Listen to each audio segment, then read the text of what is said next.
Friday, May 27, 2022, coming up on Roland Martin Unfiltered, streaming live on the Black Star Network.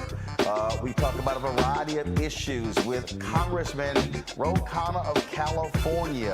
What must Democrats do to get aggressive, turn the vote out in November? We break it down. Also, what's happening with wokeness in media? Are they actually destroying democracy? Well, the author of a new book says so. And I'll talk with the two authors of a book dealing with black professionals.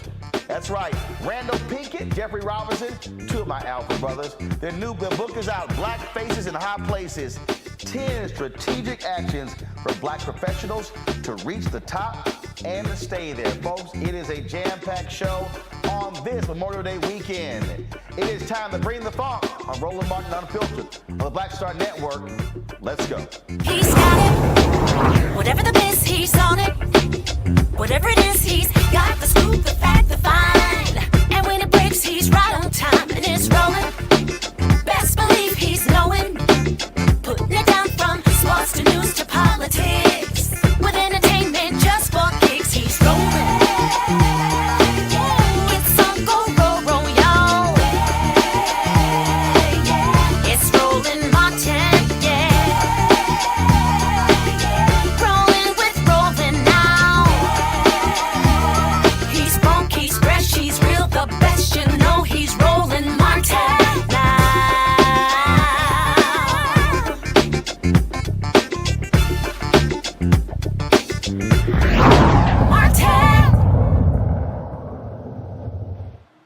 Hey folks, welcome to Roland Martin Unfiltered on the Black Star Network. He is one of the most progressive members of Congress, Representative Rev Khanna of California.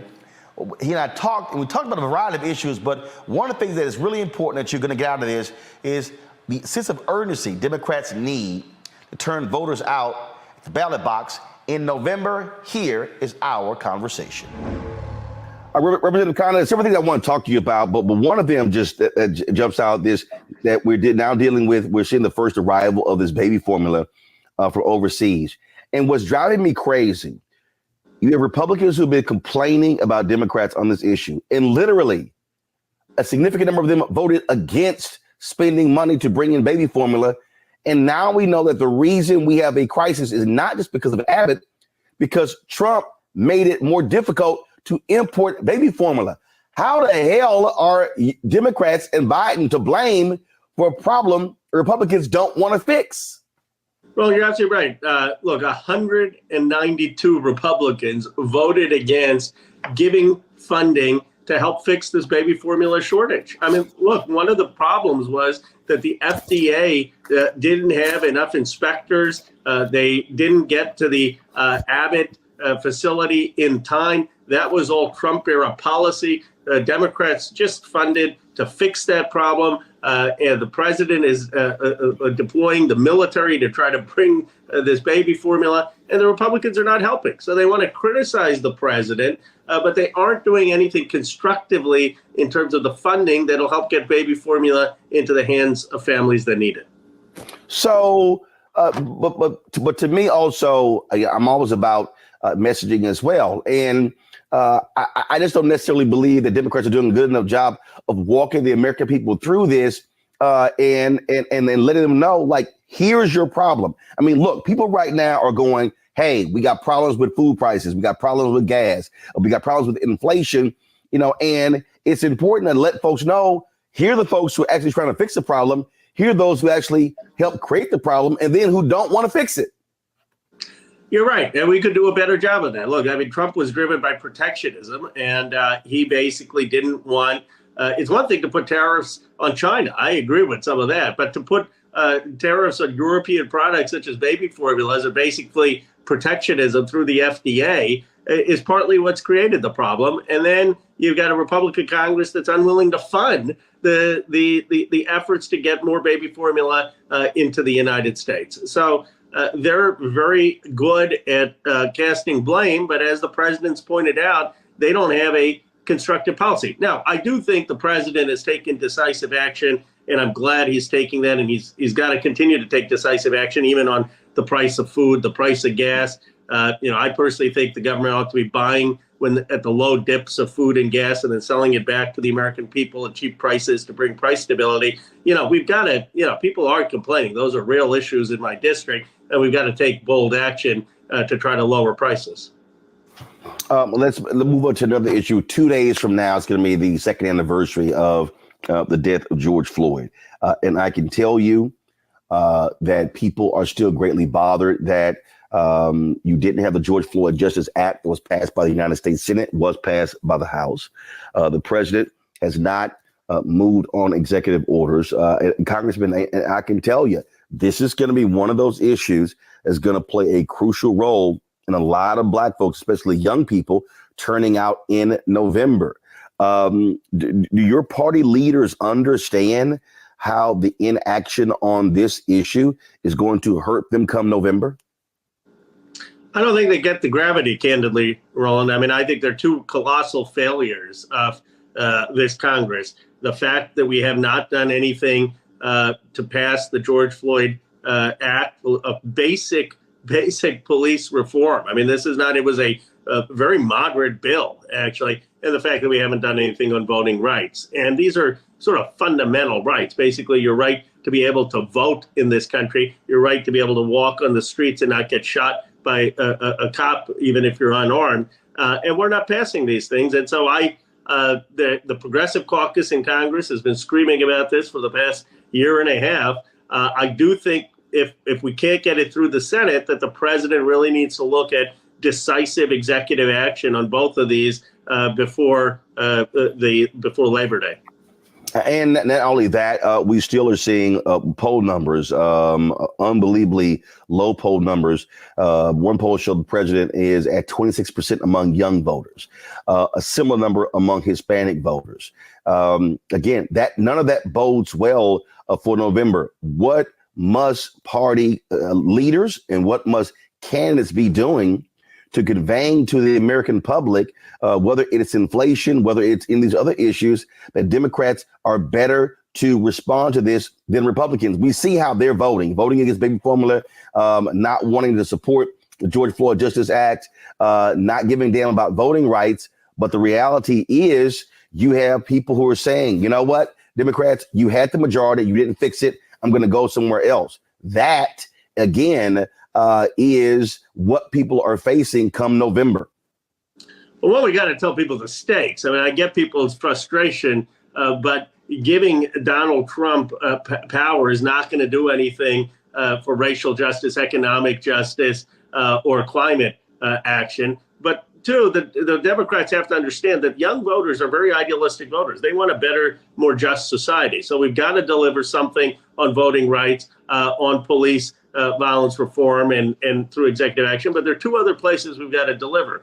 One is on the student loan debt relief. I mean, I was speaking yesterday to a group of laborers in my district, largely Latino, construction workers, and they were having a scholarship fund for their kids who are going to go to college. And I asked this group of working families, how many of you want to forgive student loans? How many of you want to have free college? All the hands went up. This idea that somehow the working class doesn't want or care about student debt relief is just totally false. The reality is a lot of the working families, Black and Latino, are the ones who have the most student loan debt because they've got kids, nephews, nieces who want to go to college. The president, with a stroke of the pen, can relieve a lot of that debt. That would be something decisive. And then on climate, we've got to get something passed. The young voters care about that. They understand that their generation is going to be affected by it.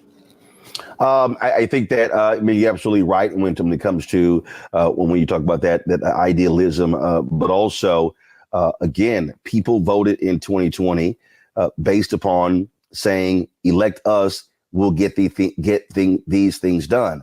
I always make the distinction to my audience that all of these bills have passed the House. The problem has been the Senate. But for the public, they just simply say, Congress, Biden, none of y'all got it done. Well, look, I understand. I mean, people are busy.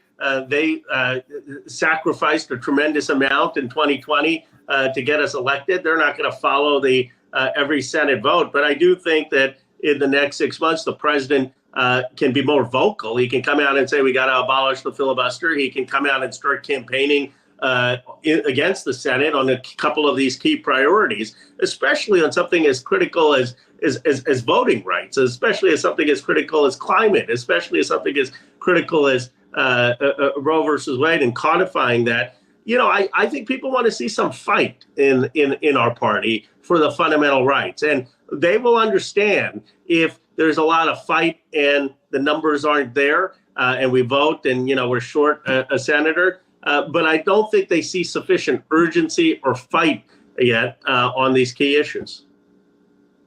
Well, I think that's the thing. And Reverend William Barber with the Poor People's Campaign, and what he says is, don't just vote one time. Keep voting. Keep voting. You have to show the people that you are willing to keep bringing this up. He said you can't just say, well, we brought it up once or twice and that's it. He's absolutely right. Look, I just to get a sense, I know Twitter isn't voters, but you get a sense of a lot of young folks. I tweeted out we need a $15 minimum wage and it's about time to do it. And half the folks are understandably criticizing me, saying, "Ro, $15 is not going to be nearly enough." We're so far kind of out of touch of where people are with their rents, with their food prices, with their gas prices. And, we're still stuck at $7.25. I think the $15 wage was something that people really came out to vote for, especially a lot of the service workers. Some of them are just still relying on tips. So you look at the $15 wage, you look at student loan relief, you look at voting rights, you look at police reform, you look at bold climate action. This is what motivated folks. Look, I'm very proud that we passed roads and bridges and infrastructure, but that doesn't speak to people's souls. That doesn't speak to a more just America. We've got to speak to some of these fundamental issues that got young people out, that got people motivated in 2020. When I talk about the Poor People's Campaign, June 18th, they've been a mass gathering in the nation's capital. They have been calling for the president to sit down and meet with them, but not just meet with leaders, to actually meet with what they call impact or disaffected workers. The White House has been wanting to meet with Reverend Barber or Reverend Liz Theo Harris, and he has said, no, we need to bring poor people with us. They've been unwilling to do that. When you look at the numbers, 90 plus million low income and poor people in the country, if Democrats are looking at a path to victory, it is appealing to those voters. They are white, they are black, they are Latino, they are young, they are significantly women, they are Native American. And the White House has been unwilling to do that. And I just don't understand the calculus. Why is it that in this country, people love to talk about the middle class, but you have so many politicians who don't want to be seen with poor people? I don't get it. Reverend Barber, I think, is the closest moral leader we have to someone like Dr. King in our country, and I don't say that lightly. I think what he is doing in terms of mobilizing low wealth Americans of all backgrounds and putting that coalition together in the South and other places is remarkable. And people like me and Barbara Lee and others in Congress have met with him and people who he brings many, many times in Congress. He's had folks testify to us in informal hearings about what it actually means when they're low wealth, low income, and can't pay rent, can't get food for their kids that's sufficient in terms of nutrition, can't get medicine. I think the White House needs to hear them. And there's some very simple things we can do. Two concrete things: raise the minimum wage to $15 and include all service workers, and then have some of these wage boards in states like New York to increase the pay for fast food workers and service workers like home care workers. It's ridiculous that you're making $8, $10 at a McDonald's, at a Burger King, home care work, whereas in Europe, people are making $20, $25 for the same jobs. And I think that's what's important for people to realize. The low wages in this country are a deliberate policy choice, and it's fixable with policy. And this is what the Democratic Party ought to stand for: higher wages for honorable work, We're not doing it because we don't have the right collective bargaining policies or correct wage boards. And look, and I say to President Biden, even hold a White House summit on the poor.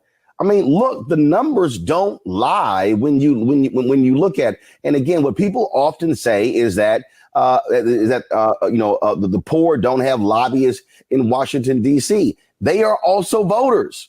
They are people who are workers. They are also voters. And if you send that signal, and I get it because people are like, oh, well, that comes across as just giving them things. Well, hell, it's a whole bunch of rich folks who got stuff with Trump's tax cut. Whole bunch of rich folks who got stuff with Trump tax cuts and got stuff with the Fed policy. Look, we don't talk about the inflation and the asset bubbles in the stock market because of easy Fed money. We don't talk about all the money that went to corporate bonds. Now, some of them may have been necessary to get out of the pandemic, but it helped the people who were at the top. It didn't help people who were working. Here's, I think, the biggest thing that we need to do, why I think a Poor People's Summit is so important, because we've got to puncture this awful stereotype in this country, started, I think, with President Reagan, that somehow if you're poor, it means that you're not working or you don't have a job or you don't have an aspiration to get a job. That is look, your colleague, Representative Matt Gaetz, made the comment about people who are on WIC because of baby formula. I mean, it's as if these little poor people, look, if you can't afford baby formula, what's wrong with you? What the hell? Well, they've got to meet, people have got to meet folks who, the poor in this country are some of the most honorable, honest folks who are sacrificing and doing everything they can for their kids and their families, and they're working jobs, one job, two jobs, and the reality is they're not getting paid what they deserve. They're not getting paid what they deserve because we don't have correct collective bargaining in this country, because the corporate power has shifted a lot of the resources to the top. So, think about it. In a very simple example, you got Amazon, one of the richest companies in the world. I don't begrudge Jeff Bezos' innovation so that packages can show up at your doorstep. But you don't think that the people who are at the warehouses, the people who are delivering those packages, have something to do with the value? Of course they do. So here's the problem. Why is it that they're not getting proper wages? Why is it that they're not benefiting? Why is it the people who are serving us fast food with making our lives convenient aren't getting proper wages? Why is it the people who are taking care of the elderly or sick aren't getting proper wages? They're adding value and they're not getting paid what they deserve. And that's the fundamental issue. It's unfair. It's unjust. It's not just that they're poor. It's that we made a decision to underpay a lot of work in this country. And then people wonder why you have such a dramatic wage and income gap, wealth gap in this country. Well, that's a perfect example. Representative Khanna, I certainly appreciate it. We're going to keep obviously pushing this issue. We'll be there on June 18th. Thank you. With Poor People's Campaign. So we appreciate it. Thanks a lot. Thank you. Thank you for your voice. Thank you for having me on. All right. Take care. All right, folks, got to go to a break. We come back. I'll talk with the author of a book who says that white liberals in media, they're actually undermining democracy. Well, she and I kind of differ on the notion of wokeness. Trust me, it's a discussion you don't want to miss. Folks, don't forget to support us here at the Black Star Network by downloading the Black Star Network app, available on all platforms: Apple phone, Android phone, Apple TV, Android TV, Roku, Amazon Fire, Xbox, and Samsung TV as well. And don't forget to support our Bring the Funk fan club, where all dollars that you give goes to support us and the show and what we do. Of course, you can send your check and money orders to P.O. Box 57196, Washington, D.C. 20037-0196. Cash App, $RM Unfiltered. PayPal is R Martin Unfiltered. Venmo is RM Unfiltered. Zelle is Roland at RolandSMartin.com. Roland at RolandMartinUnfiltered.com. We'll be right back.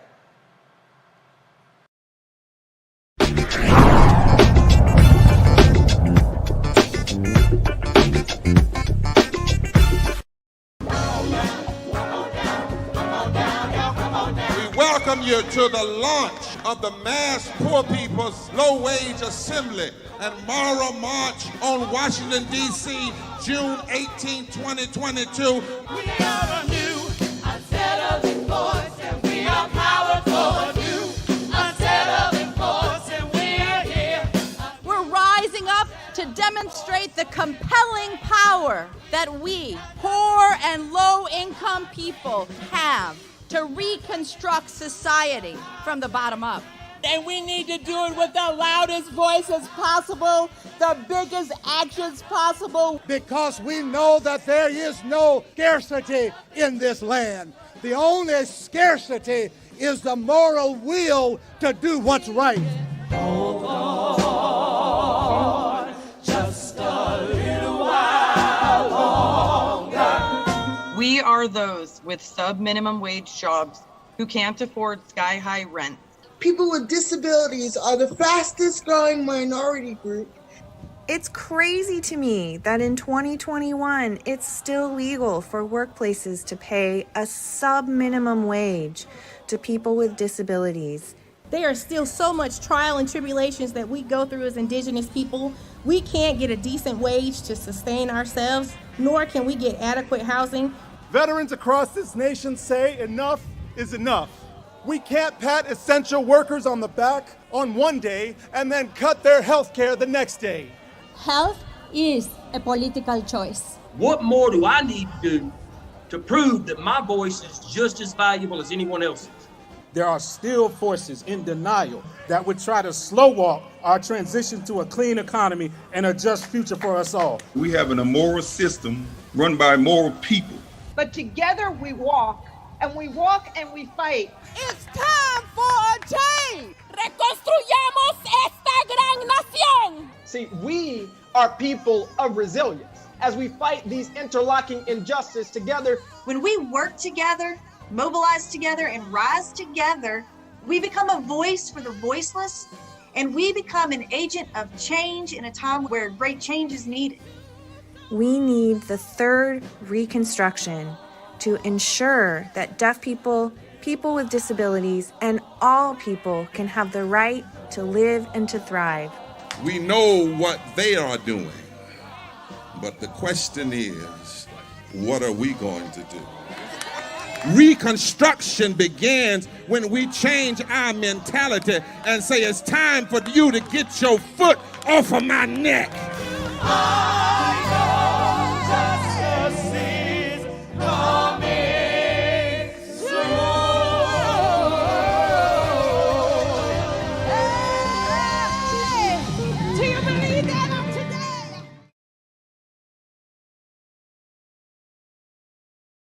I'm Dr. Greg Carr, and coming up on the next Black Table, thinking about the Black freedom movement in a global way.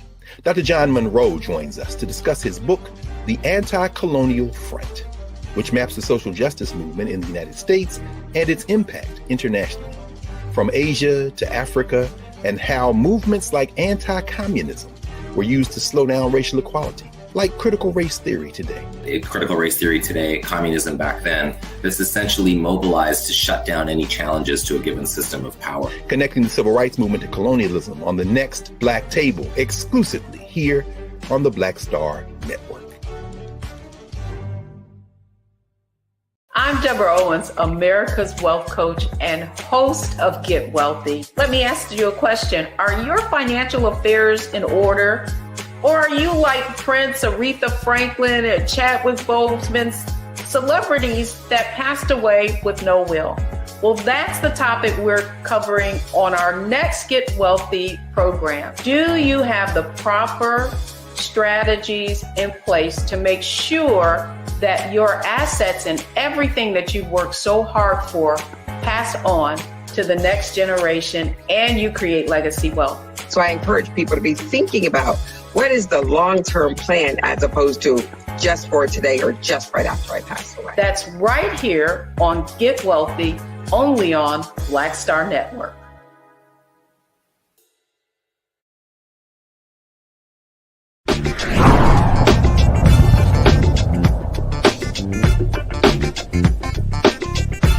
America's mainstream media is overwhelmingly white. My next guest says in her book that white progressives or white liberals, they're causing a serious problem in media. Y'all gonna enjoy this conversation with Batya Ungar-Sargon, the author of the book, Bad News, How Woke Media is Undermining Democracy. it got a little spicy between the both of us.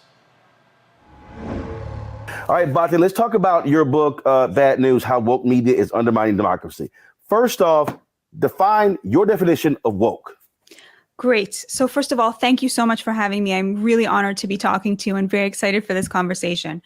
Woke to me means, it doesn't mean police reform. It doesn't mean ending mass incarceration. It doesn't mean ending the racism in our public schools. And it doesn't mean ending intergenerational poverty among 20 to 30% of Americans descended from slaves. That is all things every American should be focused on. Those are really important things. Those are national emergencies. Woke is what I found out about in a 2018 Yale study that found that white liberals talk to Black and Hispanic Americans different than they talk to other whites and different than white conservatives talk to Black and Hispanic Americans.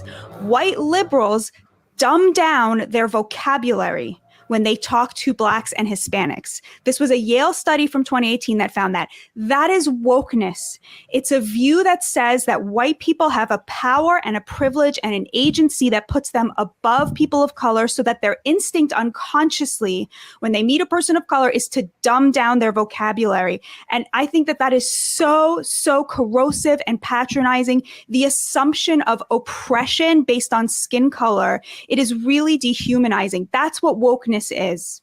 But I think that's part of the problem, because the reality is what you initially said is how wokeness or being woke was defined.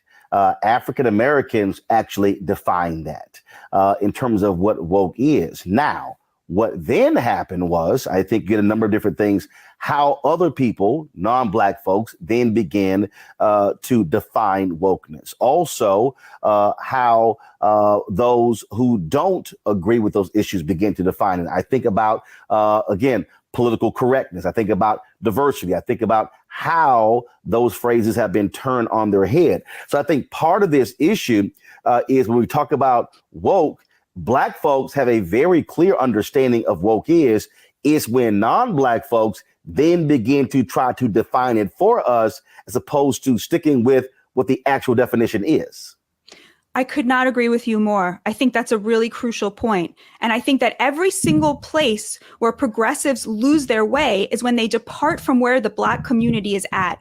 But it's not just progressives, though. It's not just progressives, because part of the debate issue that I've had here, even with this, is even with conservatives, with white conservatives, or hell, even some Black conservatives, because again, the use of woke then begins to be used as a negative. Yeah. Just like diversity. Then all of a sudden it then evolved into, oh, we need diversity of thought, and then diversity region of country. That was all an attempt to actually water down what the point of diversity is. And I think where we are now, how woke is being used, it is being used now as an attack against Black folks and others, as opposed to folks saying, what is it really about? I use it exclusively to attack white liberals. But your charge is accurate. The word woke started as Black slang for all the things I listed as the important things, right? And now conservatives and people like me who are on the left, who are angry at where the progressives are at, use it as a pejorative. And that is a totally fair charge. That is a problem. We appropriated a word from the Black community that was describing something important to describe something bad. But when I talk about it, I am almost only speaking about white progressives and the ways in which they've departed from the Black agenda, and the way they use intersectionality, the way they use gay rights, the way they use immigration to over and over abandon the Black community, abandon Americans descended from slaves in order to push their own economic agenda under the guise of social justice. That's my problem. Well, and the problem that I have is that it is how, whether they are progressive whites, whether they are conservative whites, how it is used. And then what ends up happening is Black folks are the ones who actually get screwed. In the outset of your book, you talk about how media did not, in terms of the beginning of media, did not really care about working class people. And as I was reading it, what I was actually looking for was for you to actually be even more granular and say white media. because when you talked about Joseph Pulitzer, when you talked about the first newspaper in the penny papers in New York, while I was reading it, I'm sitting here going, yeah, but there was a paper called Freedom's Journal, the first black newspaper founded on March 16th, 1827. I think about Frederick Douglass, the North Star. I think about Ida B. Wells Barnett, a paper in Memphis. Black media was talking about working class issues. And so I think part of the thing, though, is being very specific. We have to say white media. So I talk a little bit about Frederick Douglass's The North Star in the context of the fact that, people don't know this, but Lloyd Garrison, who was a white abolitionist, actually canceled Frederick Douglass, a former enslaved person, because he felt that he was compromising, right? That is exactly what I'm describing. You're totally right. There was a rich tradition of black media. I talk a little bit about it in the book, but not enough. But what was so interesting to me was to see how this white progressive abolitionist felt that it was his job to cancel a slave. He canceled his newspaper. He told people not to buy it. He stopped paying for him to travel to speak about his experiences as an enslaved person, because Frederick Douglass came to the opinion that the Constitution actually did enshrine the rights of all people, irrespective of race, and that it was only through the legal system and only through the Constitution that civil rights for all was ever going to be possible, which was, of course, what Dr. King picked up on. And for this guy, Lloyd Garrison, no way, only revolution, right? No way to work within the system. And so this white person appointed him the savior of the slaves and then canceled Frederick Douglass.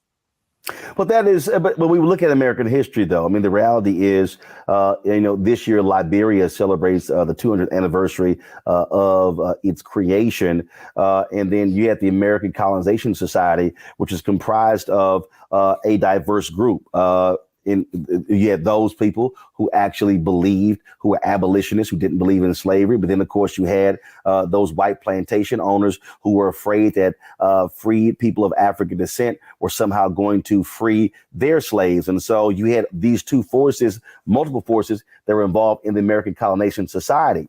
I think part of the thing and one of the reasons why I was making that distinction about, again, white media is because the operative word, whether you're talking about white progressives or white conservatives, is white.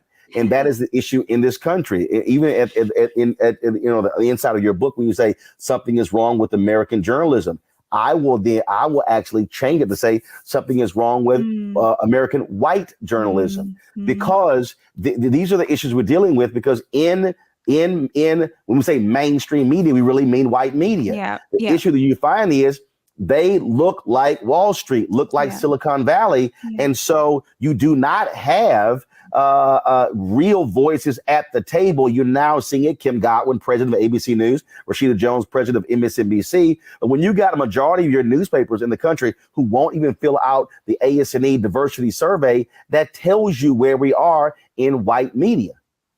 Yeah, yes, 100%.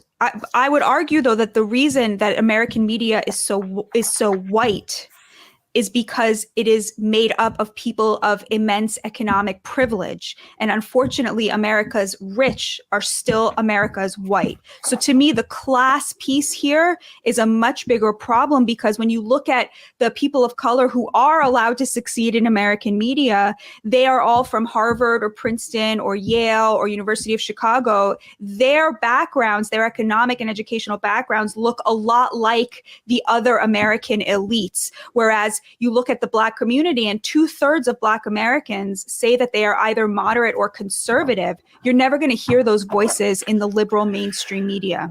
But this is, again, I get your point, but the problem, I think, is it's too narrow. I think the problem is you're only really talking about New York, DC, large cities. The reality is, so look, I've been covering mega churches, and people have this assumption that, oh my God, there's a problem with Christianity is these mega churches. Well, mega churches only comprise 4% of all churches in the country.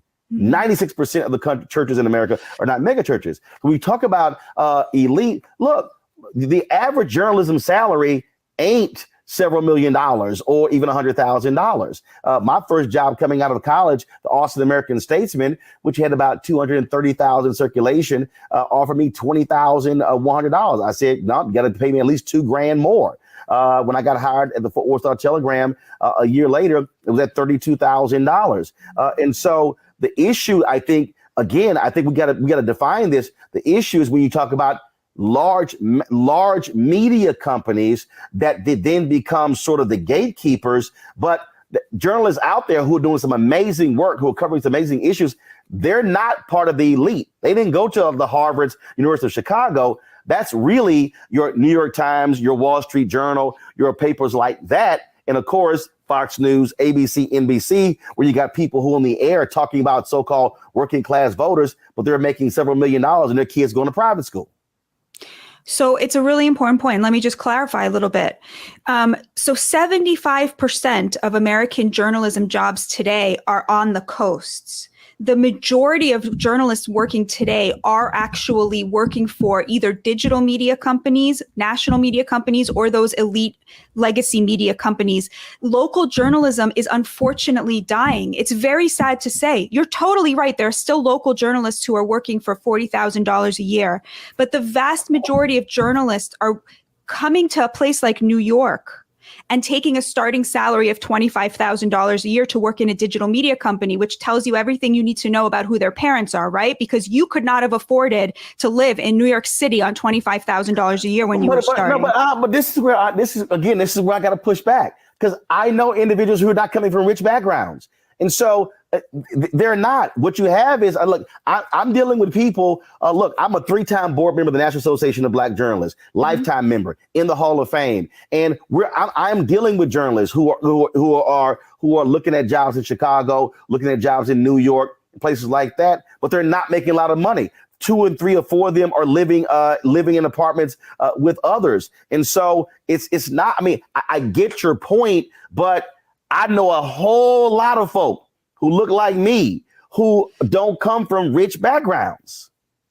They are not. I totally believe you. There are people who manage to do this. There are people who do this, but I'm just telling you from a purely data point of view, they are the exception rather than the rule. And by the time they're in their 40s and 50s, they'll be making over $100,000 a year, which puts them in the top 10% of Americans. Yeah, but if you're looking at someone who is the average is brought down because younger journalists do make less money. But if you stay in this industry, if you make it in this industry, you're going to be part of the elites by the time you're in your 40s. You're going to be well. First of all, even on that particular point there, when we talk about the elites, which I think is a phrase, frankly, as being thrown around left and right. I mean, it trips me out when I see politicians talk about the elite when, if you look at the salary of a member of Congress, that so-called puts them in the elite. Totally. So part of this issue is that when we start breaking down really, money in America, what the average median family income is, what the average salary is, and so the average American is not making $100,000, and so I think that again, how the word elite is being used is being used, I think, in a different way. In terms of, we look at salaries, I hear people say college professors, they are the elite. Well, I know some people who are adjunct professors who are making 10, 12, 15,000 or making 40 or $48,000. And so this, I think, still speaks to what goes from a media standpoint in terms of what are the interests that matter. And I think one of the things that happens in media, and I dealt with this at KRLD Radio in Dallas, I've dealt with this in daily newspapers. Luckily, I've gone to the black media side. This whole focus on, hey, we're going to target our news to high wealth areas because we're looking at advertising, and that plays a role in the type of coverage that we're also seeing. Yeah, but I think we're agreeing. I think you and I both totally agree that the media does not reflect the views of the average American, the average Black American. They just do not see their views or their interests or the things that they need reflected in the media. Don't you agree with that? Yeah, I agree with that. But but the position that I take is I don't believe this is based upon wokeness. I think it's based upon whiteness. And when I say whiteness, I'm talking about the reality of where this country is. The reality is that when you talk about, again, and how you laid out in this book here, going back, all of those newspapers going back to 1906, 1907, going through the 30s and 40s, they supported Jim Crow. They locked black journalists out of the newsrooms. They were white only. And then you didn't see your first wave of black journalists in the media until the Kerner Commission report came out in 1968, declaring there were two Americas, one white, one black. And then, of course, and they said part of the problem with the riots is you didn't have black people who were in these newsrooms. And so your first wave of black journalists really came in the late 60s, the early 70s. And so right now, we're really only operating on the second generation of black and brown journalists in newsrooms. And so, again, for me, the issue is not how woke media is undermining democracy, it's how white media is. And and that's just as somebody who's worked in daily newsrooms, and I have had to confront white journalists who simply don't. I'll just give you just a perfect example. I covered Khalid Muhammad came to speak in Fort Worth. Mm-hmm. And he had gotten suspended by Louis Farrakhan as national spokesman for the Nation of Islam. And so I went to cover the speech, and I came back with my story. And I get called into the office by Debbie Price, who was the executive editor of the Fort Worth Star-Telegram, who should have never been hired. In fact, she had never been an editor in her entire career, even going back to college. But she got the job over an African-American man who had been a city editor, state editor, assistant managing editor, but the publisher liked her. But that's another story. And so she asked me, what the hell is this? And I was like, what do you mean? She's like, well, your story looks totally different than the story that's in Dallas Morning News. And I said, well, you need to call Dallas Morning News, figure out what the hell they were doing. Because in that story, here's what happened. Mm-hmm. The white journalist, who I think his name Todd Gilliam, who wrote it, he talked about, how folks had to be searched before. Well, anybody's covered the Nation of Islam speech. Hell, I'm used to that. Hell, I go through, I get searched. I got searched yesterday at the White House. Okay. And so how he framed the story was Khalid Muhammad said, pin the tail on the donkey, on the honky, not the donkey. Okay. Anybody been to the Nation of Islam speech, typical things phrased. But I focused on what Khalid said. Mm-hmm. So you had two different stories, written by black journalists, written by white journalists, the exact same speech. So the white editor is questioning me. I'm like, go talk to the white guy. If you read what I wrote what he talked about, not the other things that would push someone's button. Mm-hmm. And that's a perfect example. That's why I'm saying I think the issue, it ain't wokeness, it's whiteness. It's how we see the world that now then is portrayed in how we cover the news. Well, to me, that story is like a perfect story of like the complete and utter success of you, because you were able to get your opinion out there and published in the paper. No, it wasn't opinion. No, I mean, sorry. I'm sorry. You're right. Yeah. It was a news story. You were able to get that crucial reporting out there to all of your readers. And the fact that your editor after the fact had a problem with it, that only makes it even more delicious that you were able to do that through your good reporting. But the problem is this here. Problem is this here. I was the only black male reporter in the entire newsroom. It's a huge problem that America's newsrooms remain overwhelmingly white. But the reason they are so white is not because the people hiring in them are racists. They would kill to have more black reporters. As a person who works in a newsroom, I would kill to have more black people working with me. That's not the problem. It's not because they don't want to hire black people. It's because the only people applying for these jobs come from privileged backgrounds, which are overwhelmingly white. No, I'm sorry. You're wrong. I literally listen. You're absolutely wrong. I was a national student representative on the board of the National Association of Black Journalists. Mm-hmm. And we sat in a room with the top headhunters. They were the ones who the TV stations would hire to go hire anchors and producers. And we sat there in Los Angeles. This is March of 1990. And they're going, we would love to hire more black producers, and we just can't find them. And literally sitting on our board were 5 black producers, one of them Oscar nominated. And this is what she said. How many do you want? Which market sizes and level of experience?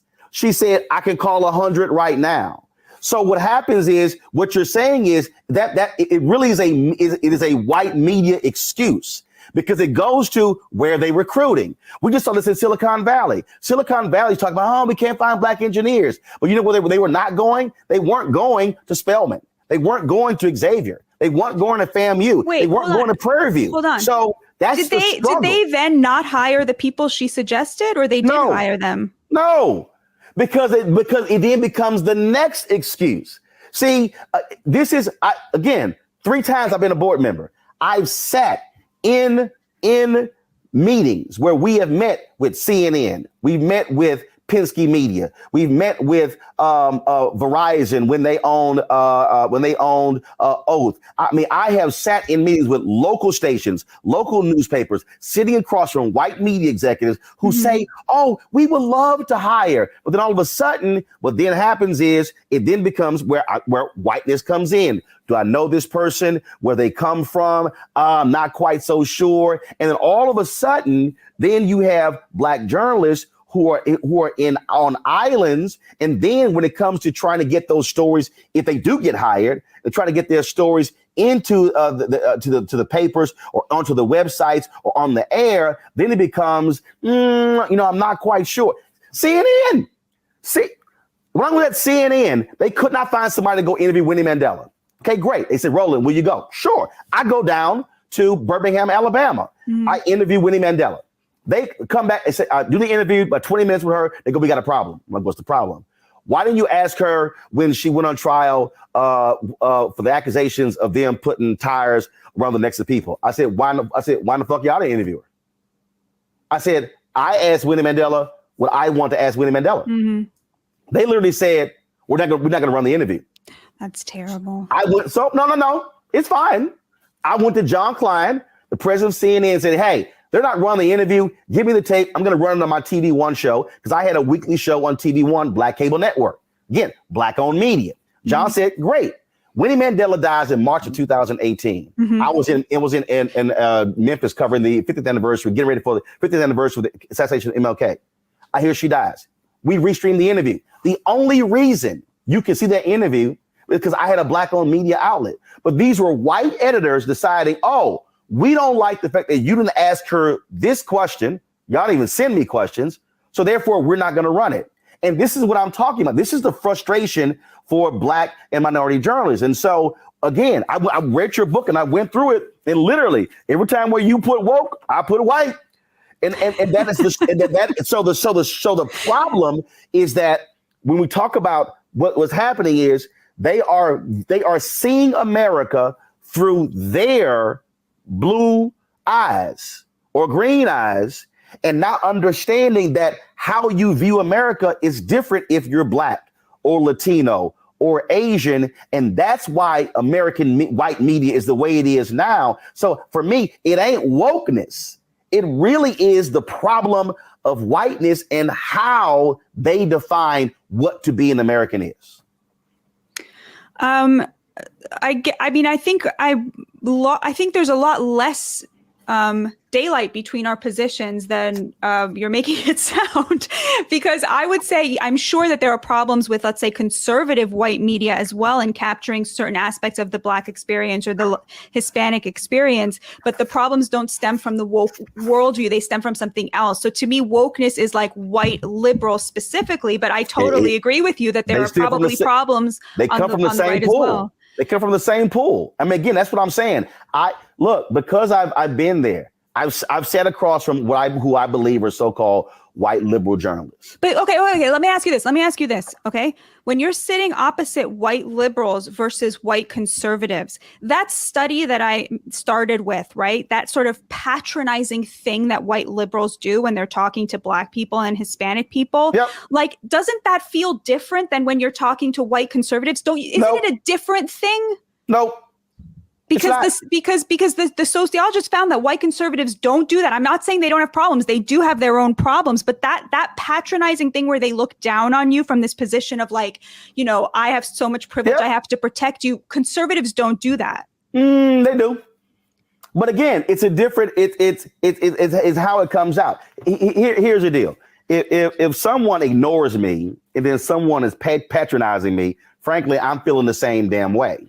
And again, I'm somebody, I've actually been in that position. Right. And so I respect that experience, but I would say that you fix those two problems may emotionally impact you differently, the same, but you fix them differently. You can't use the same thing to fix them. They need different. Actually, I can. Actually, I can. To deal with the issue that you're talking about, okay, what you're laying out in terms of class and coverage, I'm telling you right now, the difference is you cannot have American media, American white media, where literally 80+% of those who are in charge are white men. I totally agree with you. And so that then now drives the narrative. It drives the coverage. It drives the decision making. Totally agree. And so then when you talk about what then comes out of that is, oh, now how do we now cover this? So now if I'm a white male conservative, I may look at this differently from that so-called white ally. The problem for me as a black man, the outcome is the same. And that's my problem. So how you arrive at it, I don't really care. I totally agree with you. Outcome. I totally agree with you. I nowhere would I ever dispute that it's not a problem that America's newsrooms are so white. It is a total and utter failure. I completely agree with you. I just think that the reason for that is not racism anymore in 2022. I mean, it may have been in the 90s, but it's not anymore. It's something else. But see, right. Okay, so let's unpack that. And the reason I think it's important to unpack that, because you say it's not racism, because this is the problem that we have when we have this conversation. We go racist, not racist. And then that becomes the debate. The problem is not racist, not racist, because there ain't that many people you've actually met and I've met who will say, damn it, I'm racist. They're not going to say it. The problem is not that. The problem is all of this in between. And that is actually the conversation we should be having, because it's what you said in terms of what's patronizing, what's paternalistic. It's also whether you're looking down on someone or ignoring someone. It's the perceptions. It's all of those different things. I remember, it's interesting. If you look at Ken Delanian is a national security reporter for NBC News. Mm-hmm. Ken and I worked together at the Fort Worth Star-Telegram. I was one of two City Hall reporters. He was one of two county government reporters. And it was quite interesting how the white editors would, how Ken was aggressive and he was assertive. And he was, all these different things. Now, that was a period where Ken was making a lot of mistakes. We had to run corrections in the paper. But the language they used towards me was totally different. It was arrogant, cocky, wearing your ambition on your sleeve. Now, we literally sat right across from each other. And it was very interesting just watching how the same editors looked at two reporters of the same age who were both covering political beats, and how their language towards both of us was totally different. So the point I'm making is not racist. It's the stuff that's in between that then begins to drive what you talk about in the book, that also to drive decision-making, hiring, promotions, and advancement. I mean, I hear what you're saying. To me, the stuff in between is not as important as the actual racism that still exists. That's very real. No, Batya, no, I'm sorry. This is where I'm sorry. Where you're wrong. Because here's why I think you're wrong on this. Because again, here's what America sees as racism. America sees somebody calling you the N-word. America sees someone with a burning a cross in your front yard. That's that's racism. They don't see it as racism by going, what school they came from? Texas Southern University? That's a HBCU? Yeah, you know what? I'm gonna take this Texas A&M person. They're never going to say that's racist. That is actually literally racist. No. But yes, it is. No. But, follow me. I know what you're saying, but they're not going to say it's racist. No, that's to me the same as saying the N-word. It's saying I don't want to work with someone who's black. But that's literally racism. But, right. But here's the deal. They might even prefer this black person who's from Texas A&M and not Texas Southern. See, again. But that's classism. I mean, that's. Well, no, because here's the deal. There are acceptable blacks. Look, Soledad O'Brien told the story when Soledad really liked me on her show. And there was a black executive who told her, Roland's not the right kind of black. That's classism. That's not racism. Because it's not about race. It's about behavior. It's about something you can control. No. It's about, you know what? These are the kind of blacks we like. But that can't be about race because that's about behavior. That's about class. That's about an attitude. That's about, No. But see, you're saying it's about class, but here's the deal. We might come from the same socioeconomic background. The difference is that's a more palatable, you know what? Oh, he's not as militant. He's not as okay. He see what begins to happen. But the problem where it still is race is because who is the person in the position deciding those things? The struggle that I have, and again, as I was going through your book, and again, as I was looking at the examples you used, when you were talking about, again, coverage in the issues, even when we talk about just this notion of working class, when that phrase is used, I'll be honest with you, they ain't talking black people. You're talking about white working class. I'm not. Well, guess what? You are absolutely the exception, because what I can tell you is what consistently happens in American white mainstream media when there are conversations about the working class. Pretty much black people are being excluded because that phrase alone is being used not to discuss black working class. I mean, the examples are all over the place. I had to have a meeting with Senator Bernie Sanders on this when he kept speaking against, he kept talking about identity politics. And I was like, Senator, do you know what the hell you're actually saying? What are you labeling identity politics? Well, we all Americans. No, we're not. Because we're also being treated differently. Because the phrase identity politics is used the same way wokeness is used against us. Oh, Roland, you're speaking identity politics. No, I'm not. I'm speaking reality. And so this is the struggle that I believe. I believe that, again, there are some excellent points that you're making in here. I just think that it's being real that in this country, how certain phrases are used, how certain stories are skewed. It is oftentimes about how am I appealing to white voters, but we don't even use the phrase president meets with some black preachers. What's going to be the headline? Oh, I see what you're saying. It's going to be president meets with black preachers, but if he meets with white preachers, it'll be the headline. Preachers. Yeah, president meets with preachers. Hold up. Yeah. President meets with a group of black CEOs. But if he met with the CEOs of Walmart, Apple, and let's say these other CEOs, they all white, what's going to be the headline? Right. No, that's yeah, of course. No. Here's my next question for you. Why the two different headlines? Why? But to me,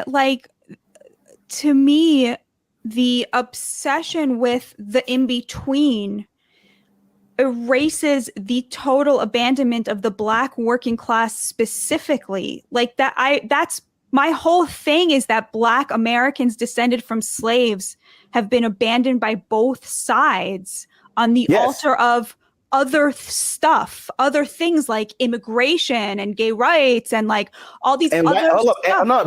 But you got to add, and white women. Sure. Because you got to remember, the 1964 Civil Rights Act, the only reason women were inserted in that because the racists out of Virginia thought by adding women that was going to kill the bill, and it actually didn't. When affirmative action came along, the greatest beneficiaries of affirmative action in America have been white women. I totally agree with all of that, but I think where we would disagree is that I think a lot of things that white liberals promote ostensibly on behalf of Black people actually hurt Black people. That's the thing that I'm trying to say. Like defund the police. But you say, but who did that start with? What do you mean, who did that start with? No, where did that phrase, that idea, that concept, who did that start with? Somebody who really does not care about poor Black people. That's not true. No, you're wrong. You're wrong. Because you know why? We're now in a murder spike. No, but you're wrong. More Black babies in Philadelphia died of gunshot wounds in 2021 than died of COVID. Like but the reason you're wrong is because if that is your perception of that, that means that you have not actually talked to Black people who were talking about that very issue. I've had conversations with Black people, Black activists about defund the police. Defund the police does not mean get rid of the police. Defund the police actually says what you just talked about. How do we shift resources? How is it that in most major cities, half of a city's budget goes to its police department? The question is not, okay, well, we shouldn't be dealing with that. What people are actually saying is, how do you reimagine that? How do we deal with a situation where we're sending cops to situations, and I've done this story way too many times. I had talked to too many of these mothers and fathers, where that person dies when they actually had a mental problem, as opposed to sending mental or health professionals. Why do we do that? Why are we using police officers doing parking enforcement as opposed to using people who are police officers? So again, just what you just described there is a perfect example of what has happened in white mainstream media. And that is not actually sitting with the people who are talking about that and saying, what do you actually mean by that? What does this look like? What does it mean? Now, is it a phrase that the other side can take, slap on a bumper sticker and use it as a negative? Absolutely. But if I talk to the people who are actually saying it, those are not white people. I've heard it from Black people. Well, I talk to working class Black people and Black cops all the time.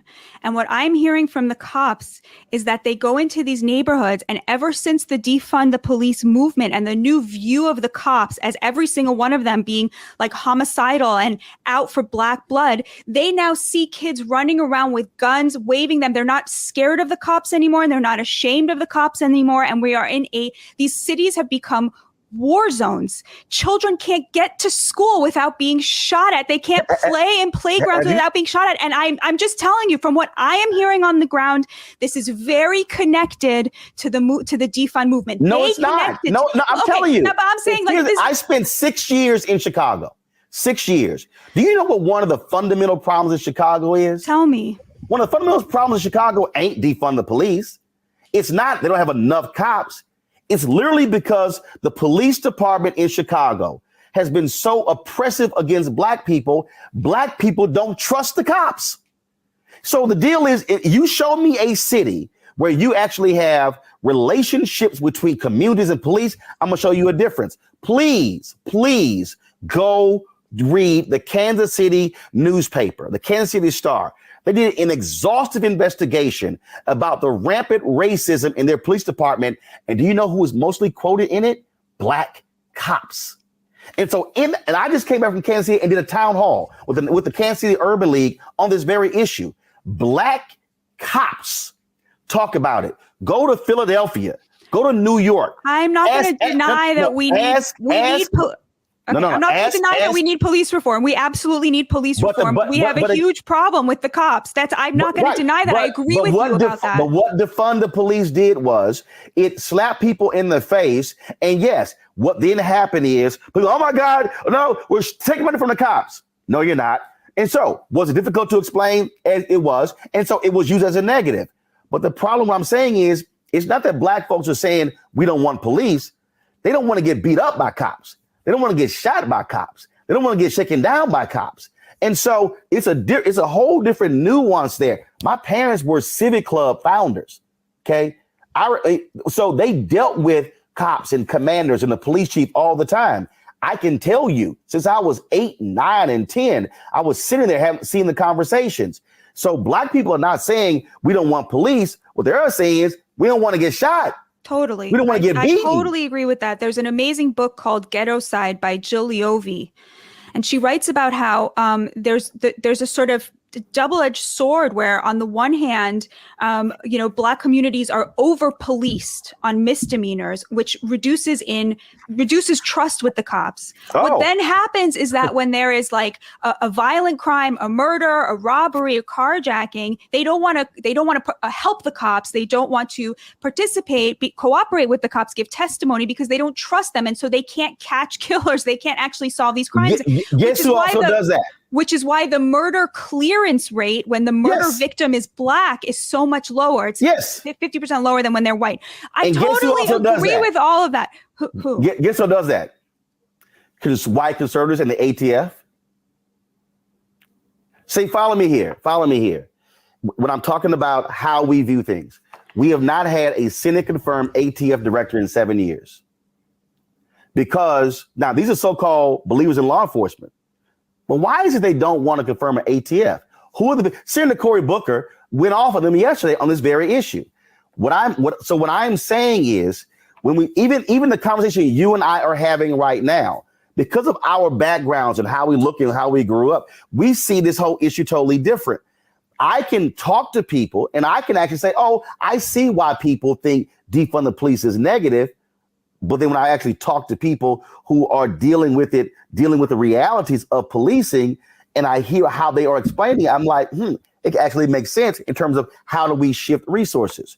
What I'm still going to argue is that I believe that, and again, yes, you and I agree on a number of things that you lay out, but what we have to be honest with is that even when we talk about class, whiteness and blackness cuts across class. You can have somebody who went to a state school versus somebody who went to Harvard, who is white. And somebody you might say, well, that Harvard person is an ally. Not necessarily, because I'm telling you right now, some of the most crap that I've taken from white journalists have been, yes, white liberals.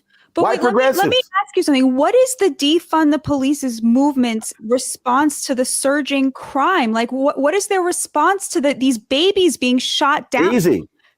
Well, here's what you've had.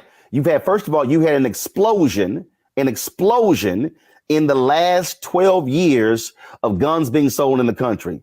You've had literally the gun lobby and those simply stating point blank, Obama's going to get your guns exploded. Biden's going to get your guns. You had that driving force. That's one. Two, what you've had is you literally had police pissed off. They're being held accountable. I saw in Chicago, in Baltimore, they were so angry that the DAs there dared to hold them accountable. You had deliberate slowdowns in Chicago. I covered this. They had an inordinate number of broken body cameras, broken dashboard cameras. Why? But why? What would be the difference between defund and a slowdown? Defund would have fewer cops. That's what. Why?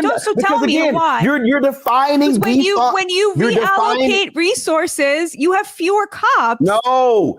First of all, when you start breaking down, have you ever covered City Hall? No. Okay. Have you ever covered county government? No. Okay. So that means have you ever actually had to sit there and go through what the police budget is? I've read through a police budget, yes. Okay. All right. So when you actually go through a police budget, when you look at how the allocation is made, there's a significant number of things that police do that have nothing to do with fighting crime. Nothing to do. You mentioned it earlier, all those tickets. We know based upon the numbers that that it was an average of 4 tickets or warrants per household in Ferguson. We saw the survey, all of those areas around St. Louis, in St. Louis County. Yes. Okay. Yes. Where that became an economic driving force. Yes. Okay. So you had that. So you start going. So why all of a sudden have you seen police chiefs say, stop pulling people over some bullshit license plate. Stop pulling people over when it comes to a tail light. I heard chiefs say, focus on crime prevention. So part of the problem is that we have given so much money to police departments, and a lot of the money is going to non-major criminal activity. So when you start shifting, so in Seattle, when they said, wait a minute, why are we putting the money in the police department for parking enforcement? Put that money in a separate department to go hand out tickets.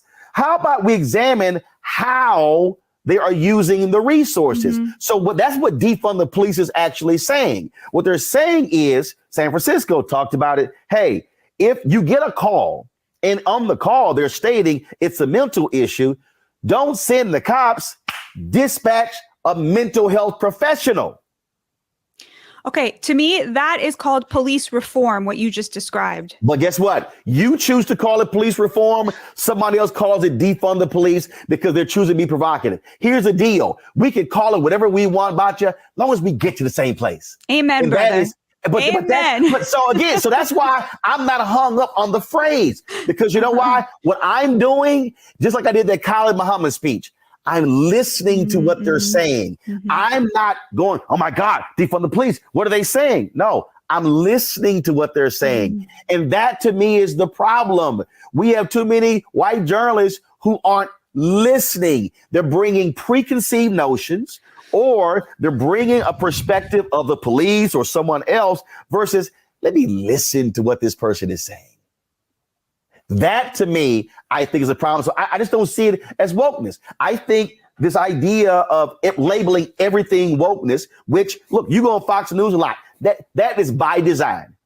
It is by design, just like this whole thing with critical race theory, which we all know is bullshit. I would be very happy to go on CNN, but they won't have me. Well, guess what? Fox News won't call me.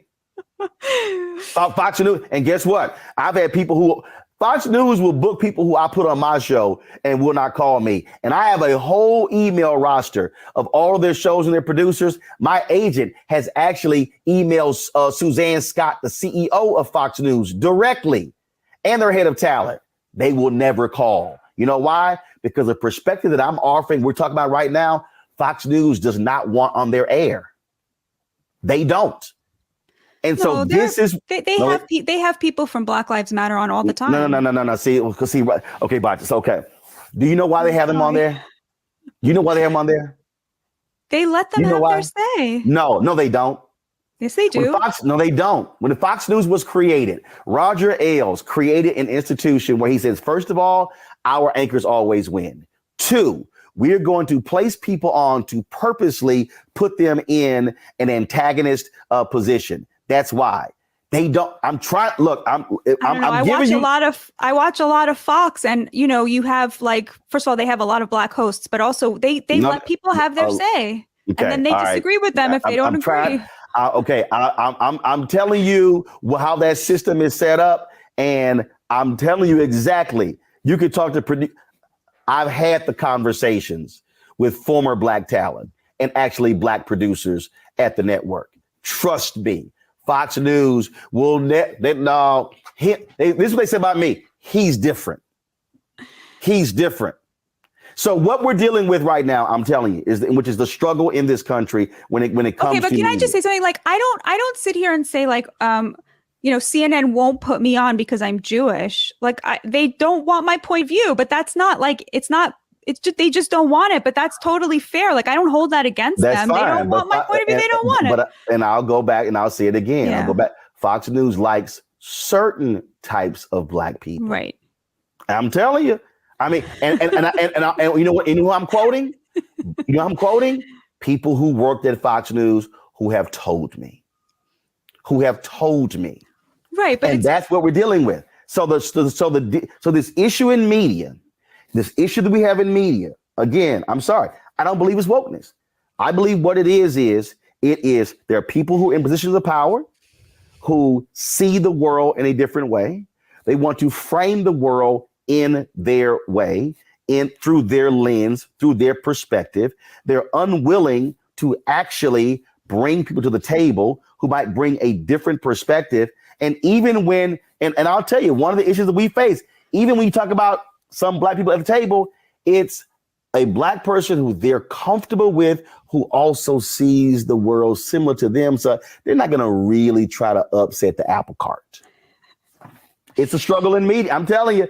And Well, I've seen this in so many ways. I'm so grateful to you for letting me come on and debate this with you. It was really, really generous of you to read the book and share your opinions with me about it. I'm very grateful and very honored. Well, you know what? I'll say this here. There are a few people I think you ought to talk to. You ought to talk to Tim Wise or Jane Elliott. But I tell you, so I appreciate again writing it. But what I really hope, again, looking at again how the difference in terms of how a lot of white journalists are viewing these stories compared to a lot of black journalists. And trust me, there's a mega struggle. Look, our NABJ convention is in Las Vegas in August. Trust me, you drop on by, I think you're going to hear some hell of a stories for your next book. I'll come. All right. The book is Bad News: How Woke Media is Undermining Democracy. Batya Ungar-Sargon, I appreciate it. Thanks a lot. Thank you, sir. Folks, I certainly hope you enjoyed that conversation. Coming up next, I sit down with two authors, alpha brothers of mine, and we talk about the role and the importance of black professionals in corporate America and how they can move forward and advance themselves, but also Black America. You're watching Roland Martin Unfiltered right here on the Black Star Network.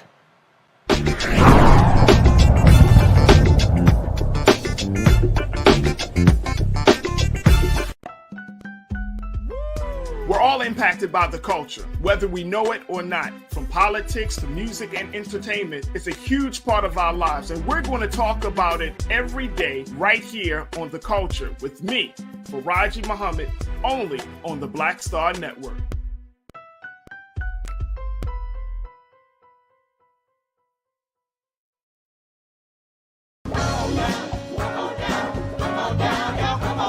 Welcome you to the launch of the Mass Poor People's Low-Wage Assembly and Moral March on Washington, D.C., June 18, 2022. We are a new, unsettling force, and we are powerful. New, unsettling force, and we are here. We're rising up to demonstrate the compelling power that we, poor and low-income people, have to reconstruct society from the bottom up. And we need to do it with the loudest voices possible, the biggest actions possible. Because we know that there is no scarcity in this land. The only scarcity is the moral will to do what's right. Hold on, just a little while longer. We are those with sub-minimum wage jobs who can't afford sky-high rent. People with disabilities are the fastest growing minority group. It's crazy to me that in 2021, it's still legal for workplaces to pay a sub-minimum wage to people with disabilities. There are still so much trial and tribulations that we go through as Indigenous people. We can't get a decent wage to sustain ourselves, nor can we get adequate housing. Veterans across this nation say enough is enough. We can't pat essential workers on the back on one day and then cut their health care the next day. Health is a political choice. What more do I need to do to prove that my voice is just as valuable as anyone else's? There are still forces in denial that would try to slow walk our transition to a clean economy and a just future for us all. We have an immoral system run by immoral people. But together we walk and we fight. It's time for a change. Reconstruyamos esta gran nación. See, we are people of resilience as we fight these interlocking injustices together. When we work together, mobilize together, and rise together, we become a voice for the voiceless, and we become an agent of change in a time where great change is needed. We need the third Reconstruction to ensure that deaf people, people with disabilities, and all people can have the right to live and to thrive. We know what they are doing, but the question is, what are we going to do? Reconstruction begins when we change our mentality and say it's time for you to get your foot off of my neck. Justice is coming soon. Hey, do you believe that on today?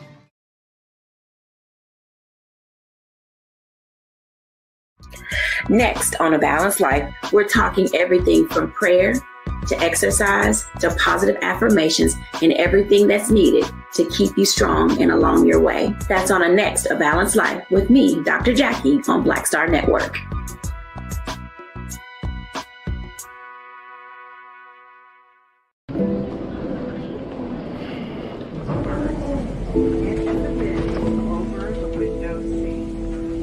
These are the only bins that will accommodate larger roller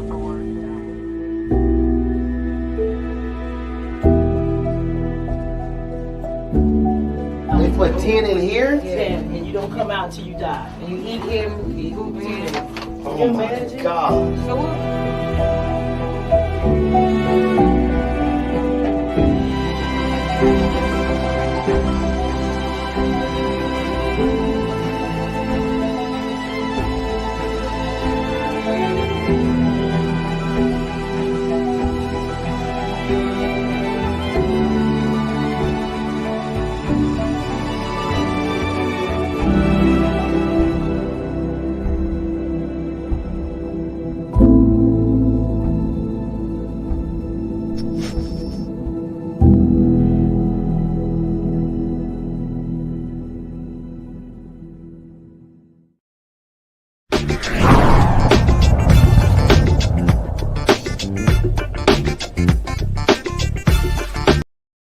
All right, folks, welcome back to Roland Martin Unfiltered on the Black Star Network. Black professionals are in corporate America in a variety of ways, but it's not always an easy thing for them to be there. Well, my next two guests have a book that details how they can actually succeed in corporate America.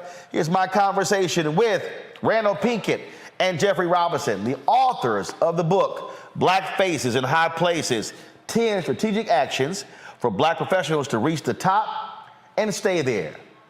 Watch this conversation. All right, gentlemen, let's get right into it. First of all, when you say Black faces in high places, there's a reality. I think about Ellis Coles' book, The Rage of a Privileged Class, which was that first generation of African Americans in corporate leadership, where pretty much the highest they could go was to be VP of Community Affairs. And so how does one go from being just a Black face to being a decision maker, someone who is actually driving the bottom line of a company? Well, first, I want to acknowledge that one of the inspirations for this book and the predecessor book, Black Faces in White Places, was Ellis Coles' book, The Rage of a Privileged Class. We in some ways wanted to revisit the very same themes that Coles explored, but in the 21st century, in a 2020, 2022 context, arguably a post-George Floyd context for Black faces in high places. And I think,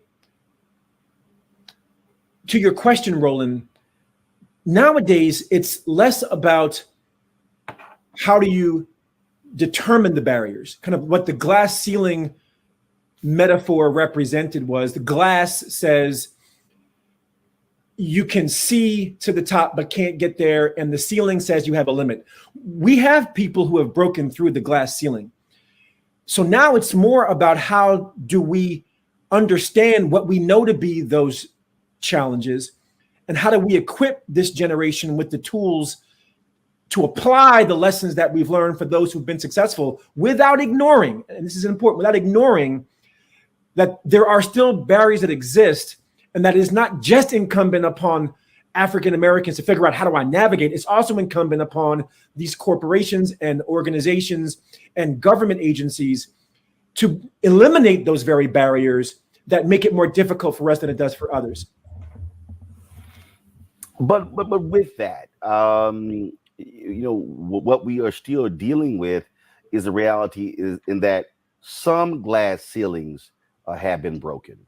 But I think like I was talking to a friend of mine who talked about you have the Executive Leadership Council, and you have all these Black folks in corporate America, but their own internal studies showed that many of them, by the time they reach 55, they're being moved out of these positions, and they're not actually going to the next level. And so, the question is, are we really challenging these corporations to be better, or are we still just sort of happy when one or two are in these positions, Jeffrey? Yeah, this is critical. We are not happy when we see that there's only one or two. At least that's our premise in the book. It's like, how do we get more?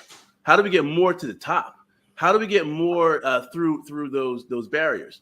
And more importantly, how do we get more that are community conscious, community engaged at that level? Because think about all the resources that would be available to our communities if we had more Black faces in high places. I mean, that's the challenge. A lot of people want to use that phrase that we use in the title of the book in the negative, where we have people who are at the top, but they're not being conscious or not being engaged in our own communities. And what we want to flip that on the head and say that what we're promoting in the book, what we highlight in the book, what we show people is that you can get to the top and be engaged in the community, provide the guidance and the support that we all want. So there's one last thing. The ELC and others have documented the challenges you've said, and so some of the work that we do in the book is to elaborate on what happens in the middle of the organization. There's some plateaus people hit. How do you break through those plateaus? How do you leverage who you are, your identity, for helping the company, but also for helping yourselves? And then there's also the pivots that we see people make from corporations into their own businesses, which is also vitally needed. So both of those are ways to achieve those heights that we're talking about in the book. See, one of the things that bothers me is sort of, Randall, when you talked about this post George Floyd, we saw all of these commitments, some anywhere from ranging from 20 to 30 to $50 billion, and all of these folks, again, companies making these announcements about what they were going to do when it comes to social justice. And I can tell you, as somebody who's been very active in challenging corporations when it comes to Black-owned media, I can tell you some of our biggest obstacles haven't been white folks in companies. It's been Black folks. We've literally been on calls, and where the Black person goes, well, I don't know, Roland's sort of controversial, and my sales guys will go, yeah, but you guys spend money on CNN, MSNBC, and Fox News. So what are you actually saying? And we're sitting there going, really? We're like, to the Black person, shut the hell up. Like what are you doing? And so, I've even been saying that, this is not just Black-owned media. It's Black boards of directors. What are you actually doing? Are you challenging companies to say, are you using Black transportation companies, Black catering companies, Black event planners, and going down the line? And my whole point is, we didn't fight for Black folks to get in these positions, to be on boards, and to be in a C-suite, for them not to say something while they're there. That's right. That's right. No, you're singing from the same hymnal that we're singing from, Roland. I don't think it's being too grandiose to say that George Floyd's murder was a Rosa Parks moment for our generation. And right now we're sitting in the moment, begging the question, is this a movement? And what is or is not our responsibility and our opportunity in this moment? And, Public Enemy said it best. Every brother ain't a brother. The old adage, all skin folk ain't kinfolk.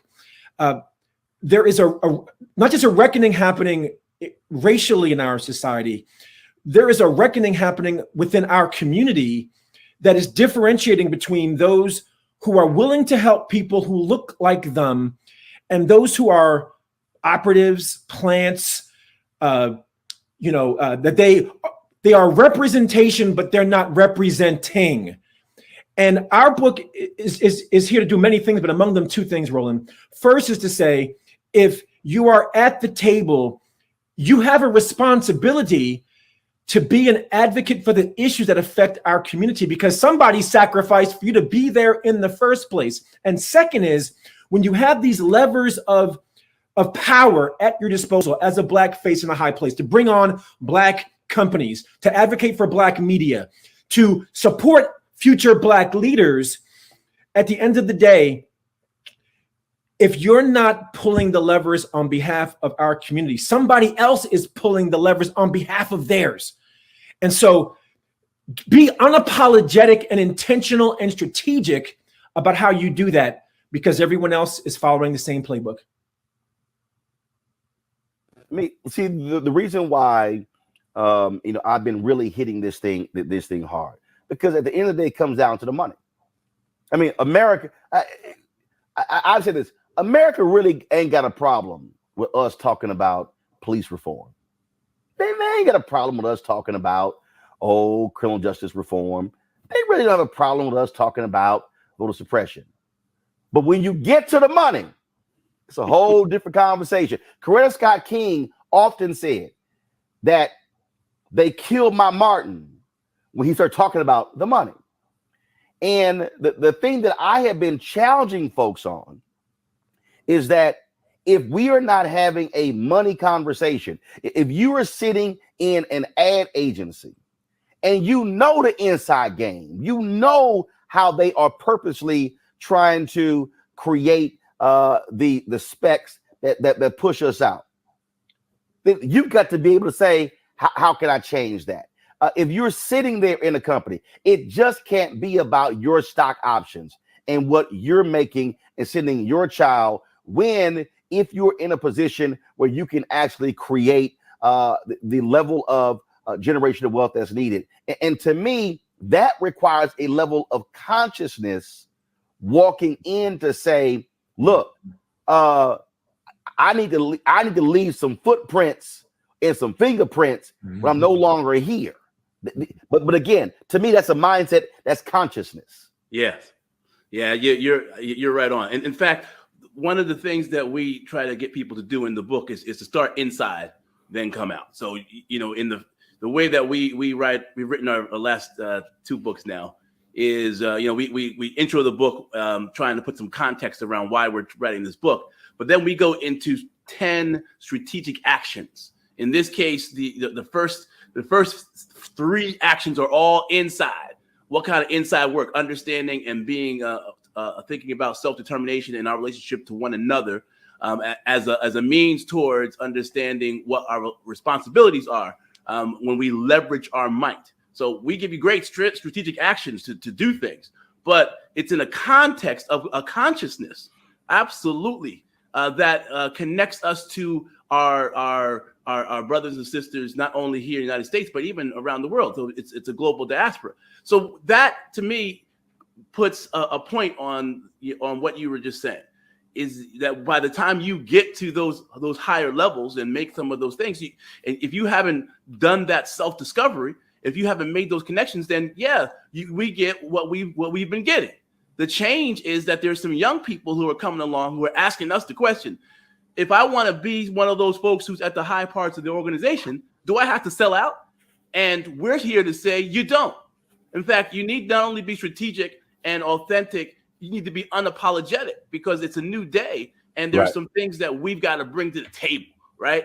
That community engagement, those resources, and thinking about how what you're doing connects, whether that's in corporate America or in your own organizations or in the social sector. I mean, that's the golden thread throughout this entire book.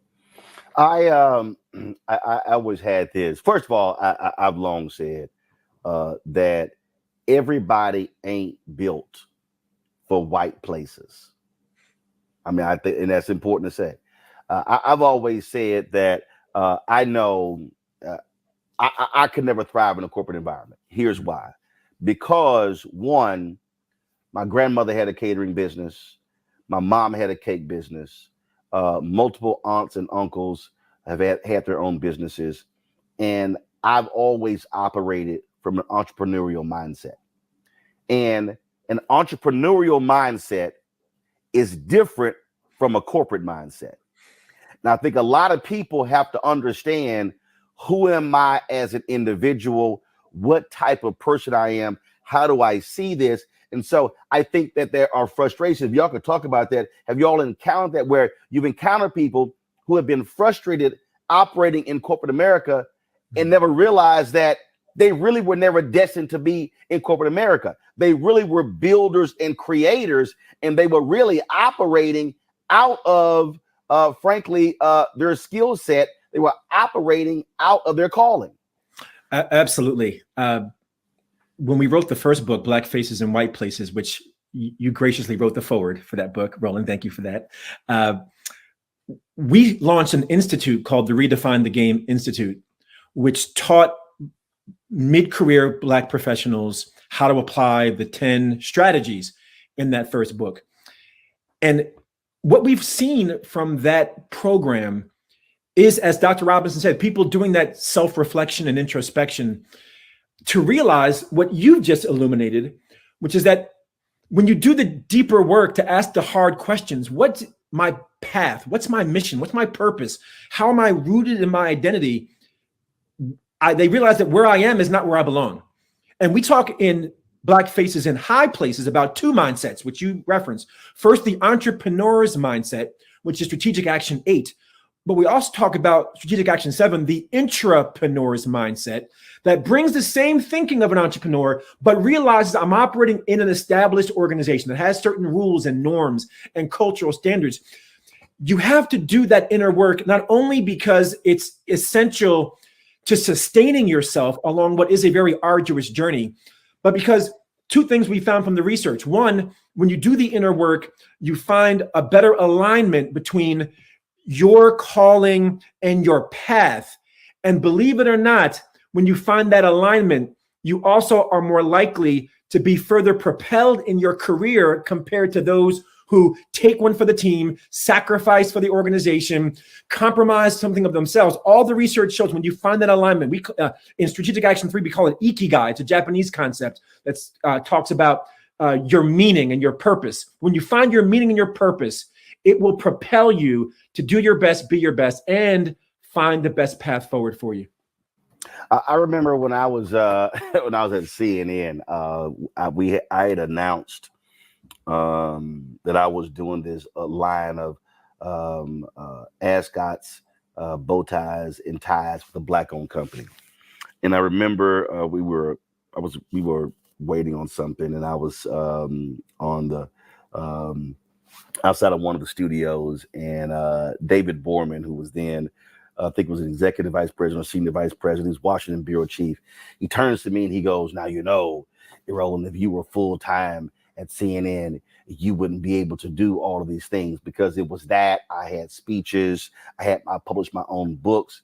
And I turned to him and I leaned in. I said, and mind you, Dave was like 6'5", 300 pounds, big guy. And I leaned in and I said, "And that's why I'll never be full time." I knew your answer. And they were it was sort of like, damn, I can't believe he's saying this.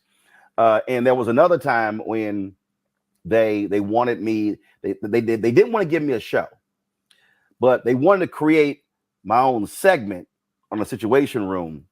And I was like, okay, that's great. I said, you know what? We can incorporate my travel around the country when I'm giving speeches, because typically a lot of times when I'm there, governors and mayors and county judges and CEOs are there. And they were like, no, this has to be in the studio. I said, oh, I'm sorry. So y'all want me to give up my speaking income to do a segment that's in studio, but you ain't replacing my speaking income? I said, ain't gonna be a segment. And they were shocked. They were like, whoa. I mean, he's wait a minute, we're CNN. He's telling us no. And there was a meeting of the direct reports. to the worldwide CEO, Jim Walton. And Jim and I always got along great. And somebody was offended when they heard this. And Jim said, no. He said, Roland did not decline to do the segment. What he said was, we have to replace the money. That's right. Now, there are a lot of us who are in these corporate environments who would have sacrificed That's right. the external money for the segment. And I've always said, hell no, never do that, because that shows value. And again, that's one of those decisions that when you are in I was one of the most visible on-air contributors, not just black, but across the board. The research indicated that I was one of the most recognizable faces on CNN in the top 10, and I was the only one in the top 10 without a show. But what I also understood was I'm not going to walk away from another revenue stream to make y'all happy. You're going to have to replace the money. And so part of this thinking is also knowing your value and knowing when not to give up something on the promise that you might get something down the line. Yeah, that's a powerful statement you said. And it's one of those things that people don't get.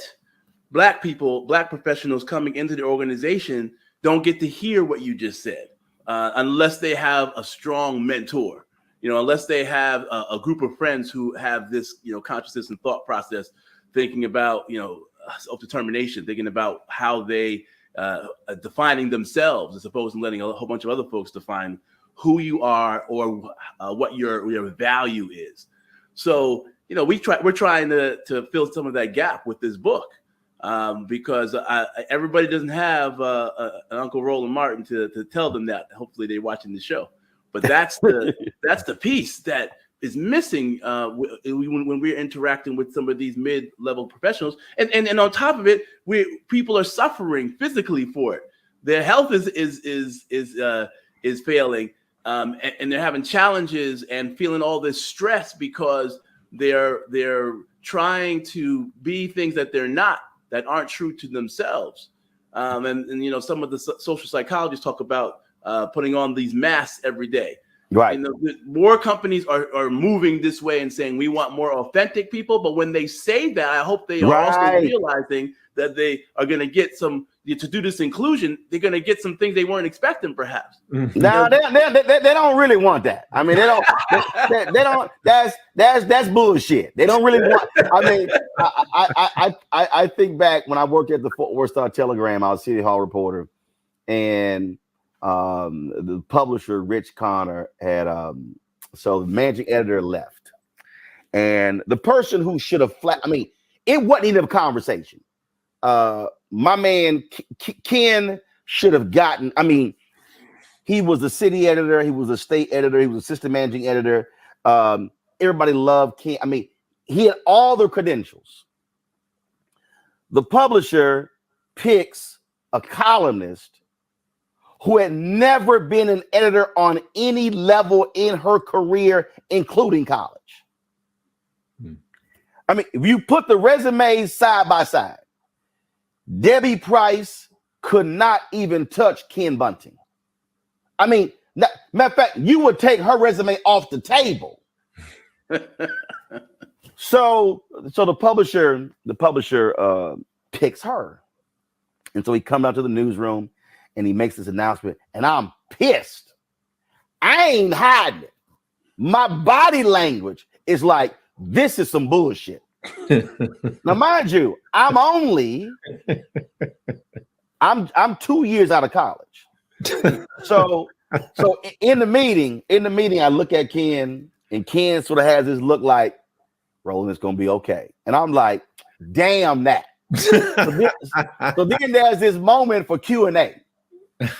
I started hitting the publisher with questions, and they were like, damn, bro. So when the meeting is over, all of these people are walking up to her, congratulating her. I walk right past her ass and I go sit down. And they were like, Roland, what are you doing? I said, my conscience can't front. I said, I can't congratulate somebody who did not actually deserve the job. And then they were like, well, why are you so hard on the publisher? I said, let me explain something to y'all. When you hire a pit bull is a pit bull outside the building and in the building. A pit bull don't stop being a pit bull just because we on the inside of the house. And I have to always remind folks of that. And I'm like, so yeah, don't talk about bring your authentic self when they really don't actually want your authentic self. They want you to temper your authentic self. So they don't want you challenging diversity in the company the way you would outside. They don't want you pushing them to do better when it comes to contracting, because it's going to get to a point, damn, why they always pushing it? Well, you know who you hired, right?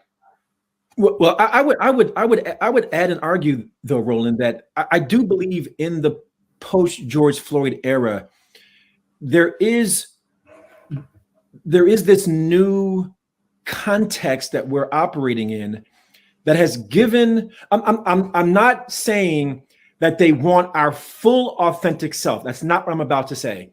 I am saying that the ball is further down the field for the tolerance and the significance of certain organizations, not all, but certain organizations that are trying to do a better job of meeting people where they are, recognizing that in the Great Resignation, if you're not amenable to the growing diversity of our society, you're losing top talent to somebody else.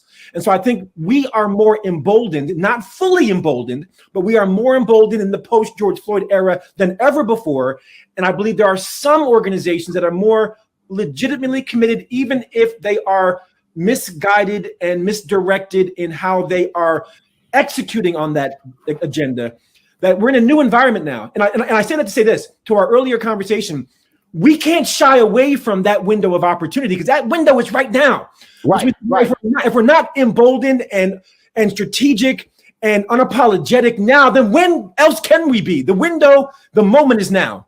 Right. And I think the reason, look, the second anniversary of George Floyd's death was Wednesday. And you have these commitments, and you have all of these people who are talking about these things that are happening. I've sort of framed this moment as the third Reconstruction. John Hope Bryant, we've talked about that. Rev Dr. William Barber has as well. And part of the thing, I think, for a lot of people, especially a lot of Black people, they ain't got no clue what the hell the Reconstruction period is.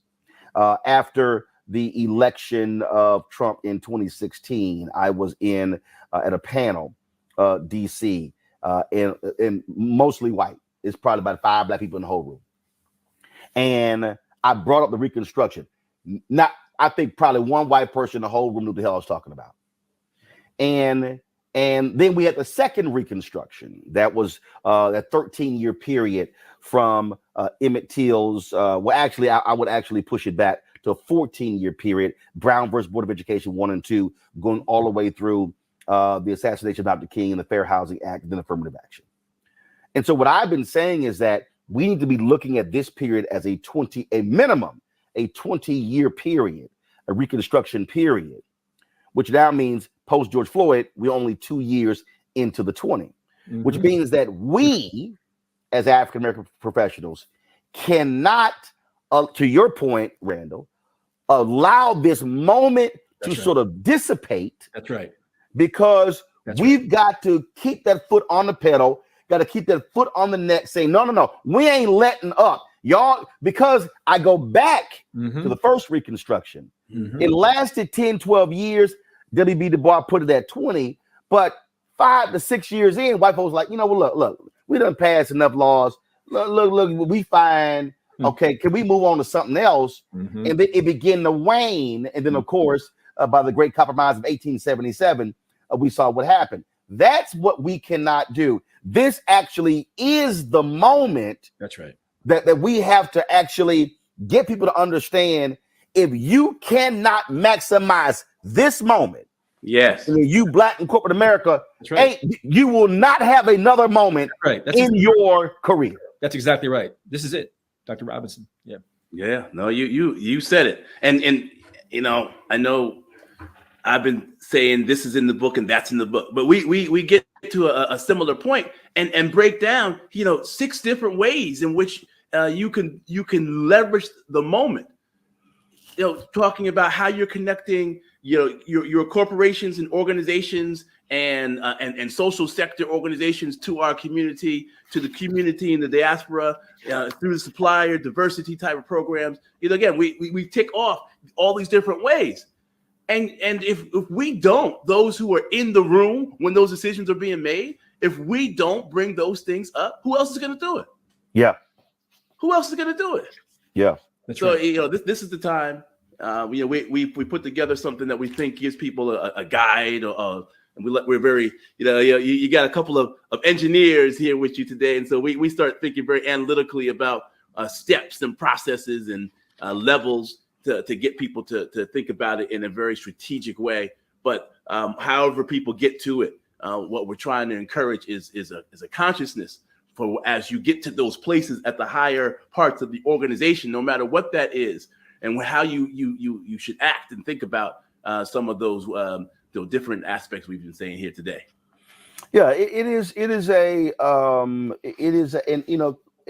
look, I get, and I hear all the time people like, yeah, Ro, man, we can't all be like you. I'm not asking you to be like me, but what I'm right, but what I'm actually asking you to do is to understand that you cannot view your position in a company solely through the prism of you. You cannot be that selfish where it's only about you and your check and your money. Yes, you have a responsibility to do your job and to do it well. Yes, you have a responsibility to increase shareholder value. I had this conversation this week about Macy's and all the positive press of them putting these dresses out and clothing in sorority colors. And I said, the sister who works there, who's gotten credit for that, she's a Zeta. I said, she's a buyer on the dress side. She's doing her job. I said, but it doesn't mean that we also, while praising that, driving $10 million or more in revenue to Macy's, aren't also challenging them on what's your black-owned media spend. How are you? What other black vendors are you using? That's right. You're buying racks and coat hangers. Are any black-owned companies doing that? Again, you're putting on in-store displays. Are you using black event planning companies, black catering companies? What I am arguing is that we've got to have black folks who are within these spaces, whether we're talking about, and the same goes to corporate America, the federal government or state government or county government or city government, because you also have contracting. I mean, on the federal level, $560 billion being spent every year on contracts. Black people getting 1.67%. So you got to be in a federal agency, or you got to be a CBC member, or you got to be in the White House saying, hey, hold up. How are we spending $560 billion a year in federal contracts and black-owned companies are getting 1.67%? Mm-hmm. Why black-owned media getting 1% of the $1 billion in contracts? What that means is I'm still doing my job. I'm still getting paid. I'm still taking care of my family, but I'm also recognizing that there is a collective here, because if I am not then influencing and leveraging the company's spend, and I'm not seeing an increase for black-owned businesses, truth be told, I'm not actually helping Black America. That's right. Yeah, my biggest criticism after George Floyd's murder of the commitments that you referenced earlier that many corporations and organizations made. And I actually did an op-ed on CNN in an entire video, 7 Myths of Racial Equity, where I said, if your commitment is only to addressing social issues and not economic issues, it is insufficient and unacceptable. In other words, we run to the program, the philanthropy, the giving. And there's nothing wrong with that. Let me be clear. I mean, we support that, but if all you're doing is philanthropy and giving and social programs, you've completely missed where the real action is, which is the economics. The lifeblood of corporations, the lifeblood of our country, of our society is dollars and cents. If it don't make dollars, it don't make sense. And so I looked at all the commitments through the lens, or to use your word, the prism of, is this going to have an economic impact? There you go. And is it going to create jobs? Is it going to create wealth? And is it going to create intergenerational wealth? Yes. And in the book, we talk, ad nauseum about this idea of intergenerational wealth as perhaps the signature measure of whether an initiative, an investment, a commitment is legitimately going to transform our community, or if it has a fleeting effect. I want to stay right there because, I have a segment, Jeffrey, called "Where's Our Money?" And I use the hashtags Black economic social justice. Right. Mm-hmm. And I say use the hashtag "Where's Our Money?" But then I use the hashtag "I'm not satisfied." Mm-hmm. And "I'm not satisfied" comes from the movie Malcolm X. So that scene when Brother Johnson had been beaten by the cops, and then Malcolm X, played by Denzel, demands that they call the ambulance so he can get treatment. So the ambulance arrives and they take Brother Johnson to the hospital. And then a white cop comes up to Denzel and says, "All right, you got what you want. You can leave now." He goes, "No, I'm not satisfied." And then he says, "On to the hospital." Right. What I keep saying, not just to Black people, but I have said this directly to Black civil rights organizations. Mm-hmm. You cannot go into situations and negotiate MOUs that are about you receiving a check. Mm-hmm. Because the check that you're receiving is white philanthropy. And the problem with that is we cannot survive on white philanthropy. Right. Because if I start breaking down numbers, if you are a company and you got a market cap of $250 billion, and then you are saying, we're going to provide $2 million to an institution over 5 years. Well, that's $400,000 a year. But over here, you spending $3 billion on advertising. Right. In fact, I broke this down. And so the Urban League announced this initiative with Pepsi, where they were going to stand up Black-owned restaurants. Their foundation, 5 years, $10 million in grants. As you said, Randall, totally supported.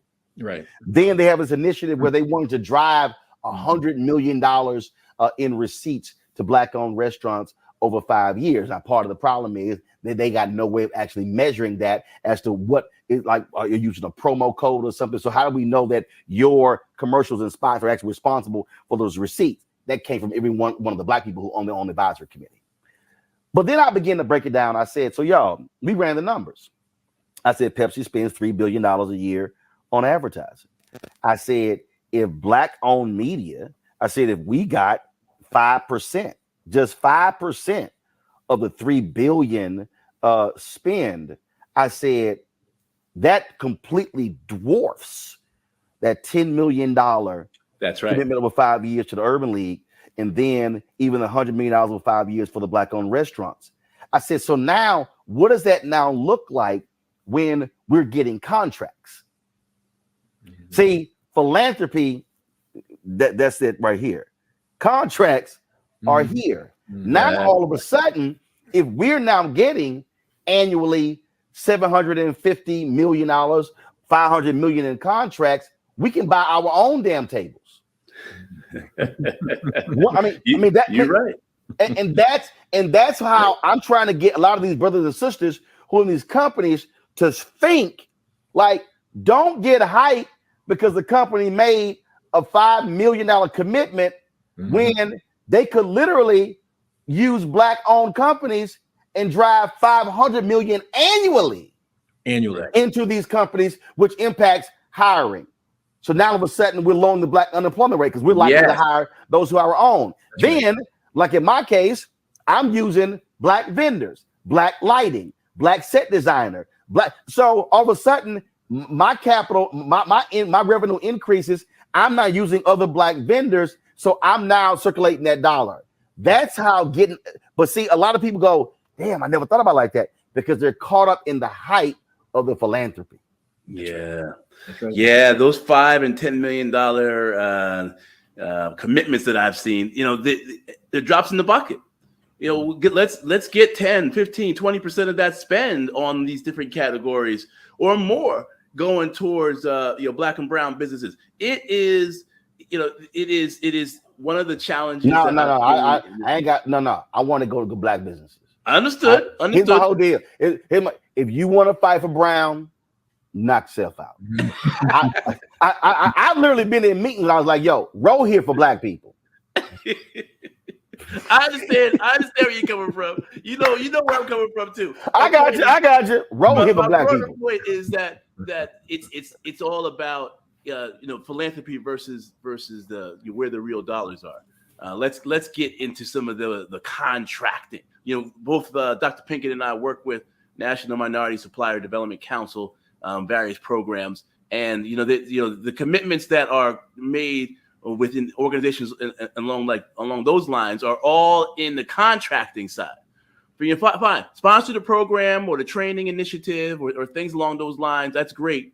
That does capacity building. But once we have our businesses ready and on to that next level, now let's open up the floodgates on those contracts, because that's where we make a difference. That's where the generational wealth can be developed. There you go. That's where the jobs can be created. That's where we start to be able to take better control of things happening in our community. That's right. And if you one of those, see, this is the other thing.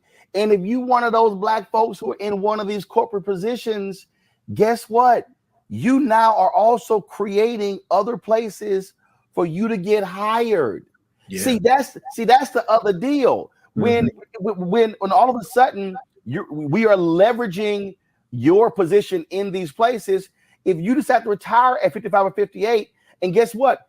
You're not the CEO or the CEO of the company, but guess what? You may transition to this black-owned company that's right, doing 100 million, 200, 300 million in revenue, and you now can grow that company. So now there's a place for you to land. Right now, and this is pre-COVID, I said it, you got 2.6 million black-owned businesses in America, 2.5 million got one employee.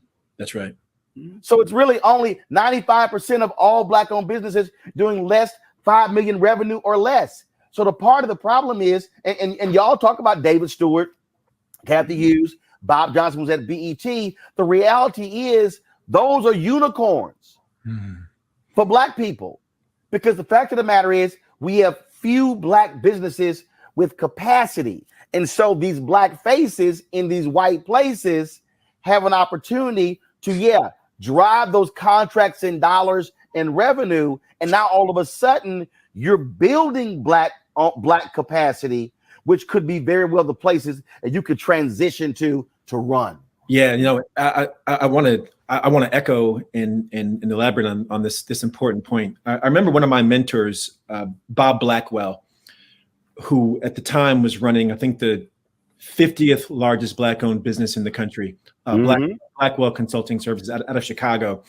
But Bob said to me, he said, I don't understand why some of these black corporate executives don't hire me, because I'm the first person they call when they get let go. Come on, go.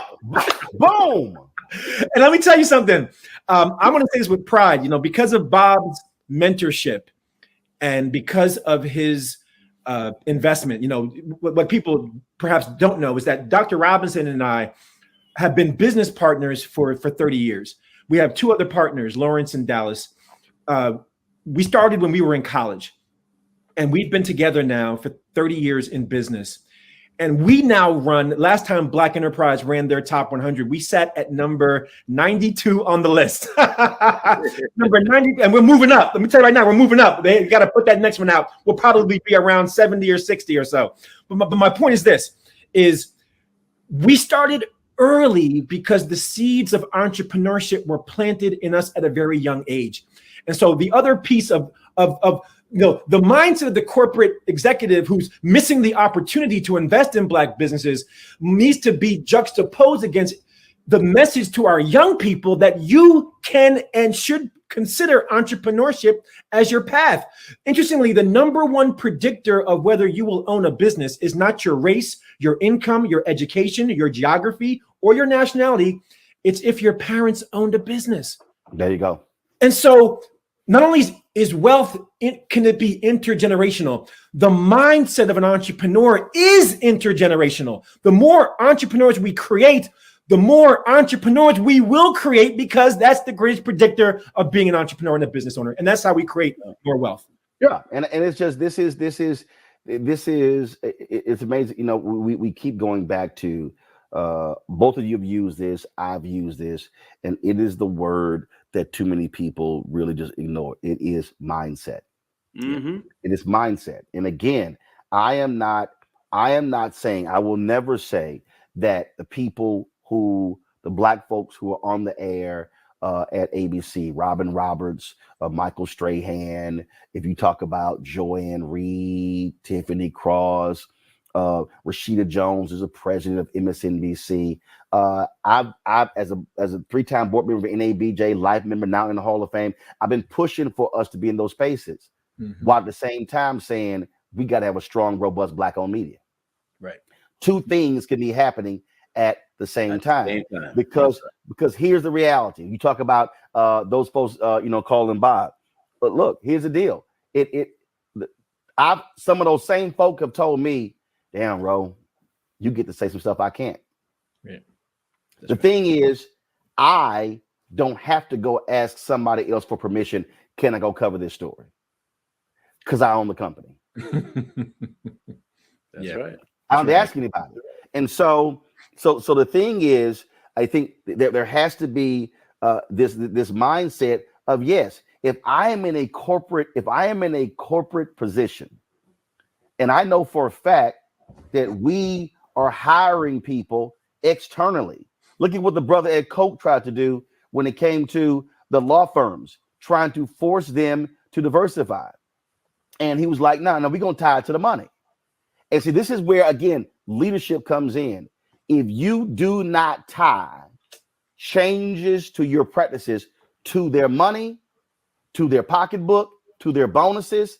Al Newhart did it with USA Today and Gannett when he said, we're going to be the leading company in America when it comes to diversity. And he said, and if some of y'all got a problem with me tying your bonuses to diversity, you can leave the company. Yes, that's leadership. That's how Gannett came. And if he had middle managers who were blocking it, they got replaced. And Gannett, and here's what happened. When Gannett did that, all of a sudden, Knight Ridder, Cox, and the other media companies like, well, damn, we're going to have to do the same thing because we're about to lose our Black and brown talent. That's right. And that's exactly what happened. So one decision can literally affect the entire industry if you're the heavyweight. I spoke at Walmart, MLK program 2 or 3 years ago. I said, the CEO was sitting right there. I said, y'all can literally change corporate America. You ain't got to ask permission because you that big. Right. I said, so what happened? I said, but you got to make the call. You got to make the decision. And that's how we using that power. Got to ask you this here. In terms of, I asked this question in any book interview that I do. What was your wow moment when you were talking to people, you were researching? Jeffrey, I'll start with you. What was that moment? It could have been more than one. It happens that even you went, wow, that's crazy. Well, I got one. It's crazy in a good way, but it just reinforced something that I already knew about the power of mentoring. Some people know the story of Kathy Hughes. We've had it in movies, we've seen it in written and on TV. And Kathy Hughes, amazing entrepreneur. But one of the things I didn't realize was that one of her mentors was John Johnson of Ebony Magazine. Yep. And how that relationship developed over time. I had not seen that written about. I had not seen that talked about. But the fact is, she was in radio. He was obviously Ebony and Jet magazine. And she said she learned so much from him. And then when he was interested in going into radio, he came back and talked to her. And so it talked about how in our community, we need to make sure that this mentoring is going on, because the power of having a John Johnson talk to you and give you advice while you're developing your own empire is amazing. And she said, frankly, she learned some things about what not to do. She talked to us about how she wanted to make sure that she, as she passed on the business to the next generation, that it would have a long-lasting legacy, that it would move and change with the times. And again, we sort of know the story of Ebony and Jet, even though it's being reborn, that some of it has to do with not changing with the times. The business has to keep up with the technology. Mm-hmm. So that to me was a fantastic example of one of the themes that we talk about in the book. How to maximize mentoring. Now, see, it's funny you said that, because in Ed Lewis's book, he talks about how John H. Johnson wanted to destroy Essence, and he began to buy up the shares of some of the initial founders of Essence. He said they had to put a poison pill in play to stop John H. Johnson. And it was hilarious because when Essence got sold, Ed Lewis said the person/company that benefited the most financially from the sale of Essence wasn't him as a co-founder, it was John H. Johnson and Ebony. So, How about that? So I think John H. Johnson was mentoring Kathy because she wasn't in magazines. Well, that may be true. Well, I can continue the theme, because my wow moment piggybacks off this Black-owned media theme. We interviewed Kathy, and we also interviewed Bob Johnson, founder of BET. And I think we're the first book to tell the story that at one point, and you're probably aware of this, Roland, that at one point BET and Radio One attempted a merger. Yeah, you're the second book. Brett Pulley's book, the $1 billion bet, authorized biography of BET, talked about it. But go ahead. There you go. So it was not a story that I was familiar with, and we're proud to tell it. And to tell the story, I mean, they had all the legal paperwork drawn up. They were ready to consummate this deal that would have been, at its time, an unprecedented coming together of two Black-owned media companies that would have had advertisers standing at their doorstep, because they would have had television and radio covered for the Black community. And in their words, not ours, this deal fell apart because of egos. Boom. And there's a lesson that we unpack in the telling of that story around this kind of this difficulty. And I've been a business owner for 30 years, that we can sometimes experience, where we start debating how much are you going to get of the deal and how much are you going to get of the deal. Right. That's right. And our message in the book is, look, folks, 100% of nothing is nothing. Boom. So I would rather have 50% of an enterprise than 100% of a tugboat. So we say, cast aside the pettiness and the posturing and the politics and the personalities, and see the bigger picture. And at BCT, our company, 2019, we did our first acquisition. This year, we'll do 2 more acquisitions, because we got the memo that the way for us to scale our Black-owned business is not just by building it with our bare hands or borrowing. M&A. It's M&A. It's M&A. It's buying. It's merging. It's acquiring, and that means you got to put the egos aside. But that is that again. When you look at the folks who are operating in corporate America, and I've said this and I've yelled it from the mountaintops, that one of the greatest problems we have is we have Black companies that are operating in silos. Silos. Silos are killing us. Silos. And I said, how are we not merging? If that's what's happening in mainstream, what the hell are we doing? Mm-hmm. That's right. That's exactly right. Yeah. And just talk further about, again, your the biggest advice to somebody who right now is 40-ish in corporate America. Yeah, I'll tell you, the first thing they need to do is to check out this concept in our book that talks about Randal mentioned it earlier, Ikigai, where it brings into alignment, where your skills. It's a self-assessment. Where are your skills? What are you passionate about? What can you get paid for? What does the world need? Because the self-assessment is important.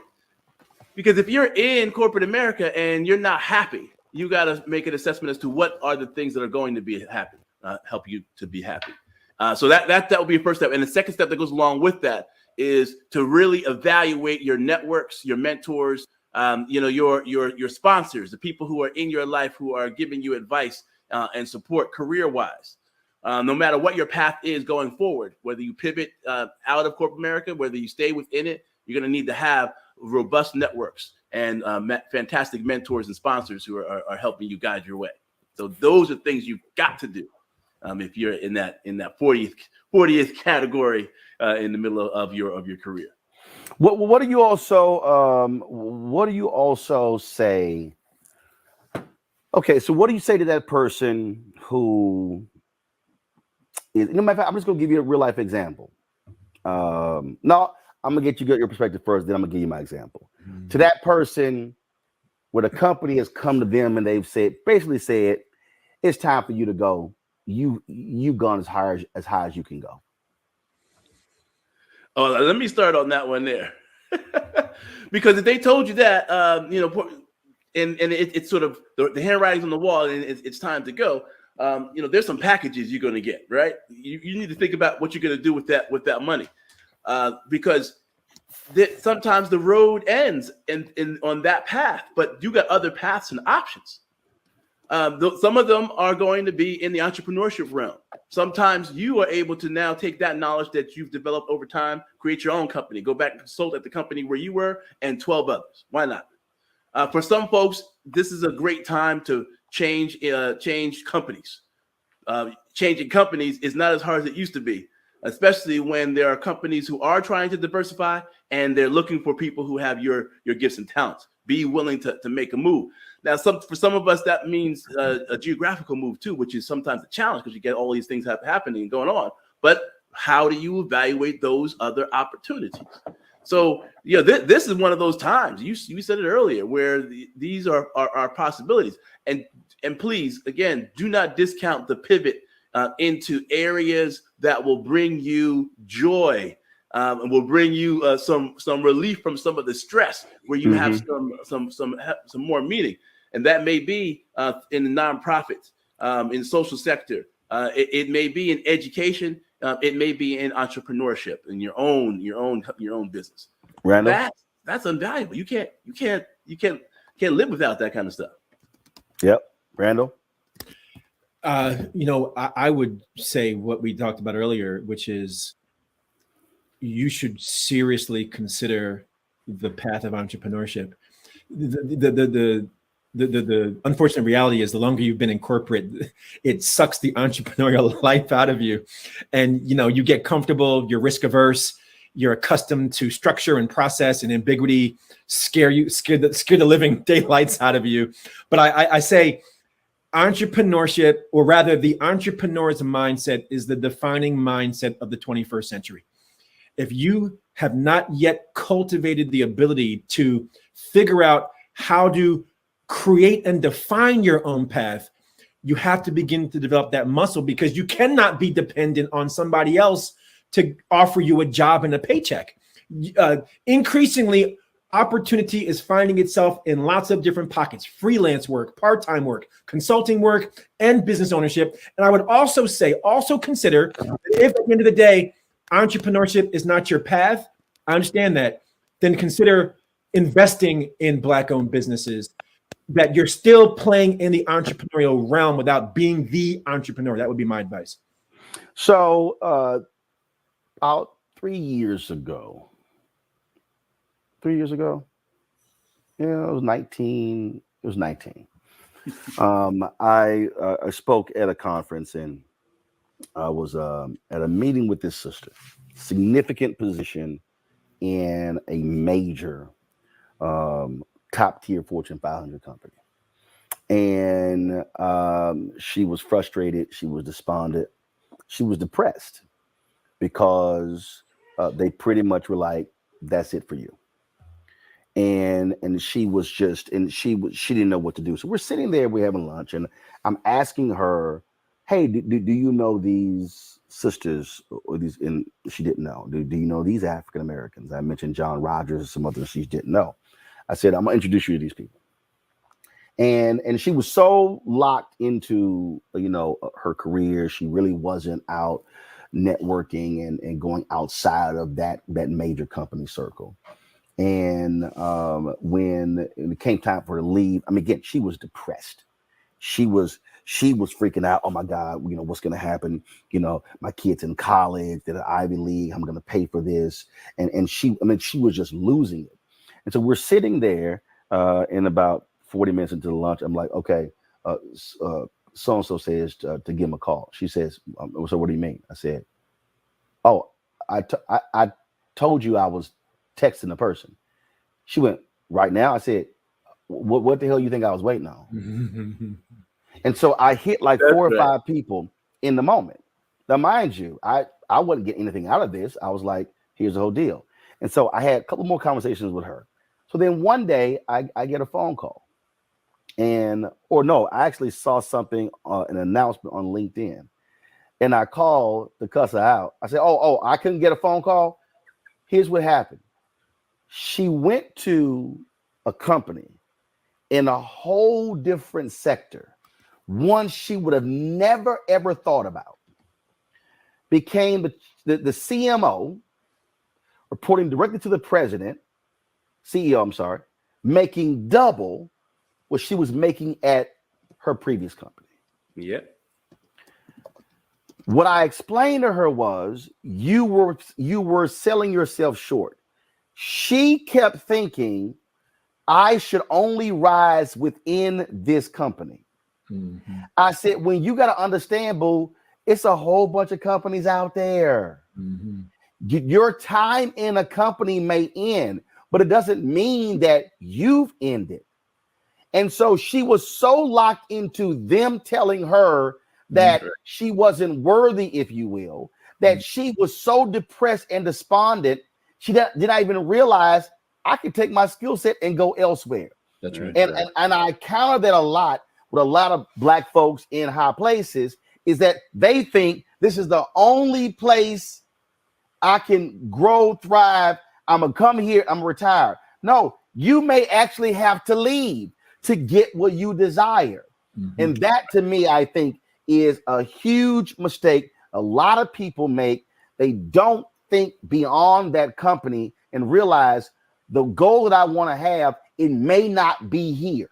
Yeah. And I hope your listeners are connecting these dots that, again, when we say that you think like an entrepreneur without being an entrepreneur, it's because entrepreneurs recognize that they have value and can create value. You can have an entrepreneurial mindset and be a corporate executive, but it means you see yourself as your own private business. That's the words of Earl Graves from How to Succeed in Business Without Being White. When you see your career as its own private business, now you're thinking entrepreneurially, and you're not an employee. You are an entrepreneur who has brought value to an organization, and I'm not reliant on you to bring that value to somebody else. And if you don't see the value, I will take my value like LeBron James took his talents to Miami. I'll take it someplace else. There you go. And that's exactly what I told her.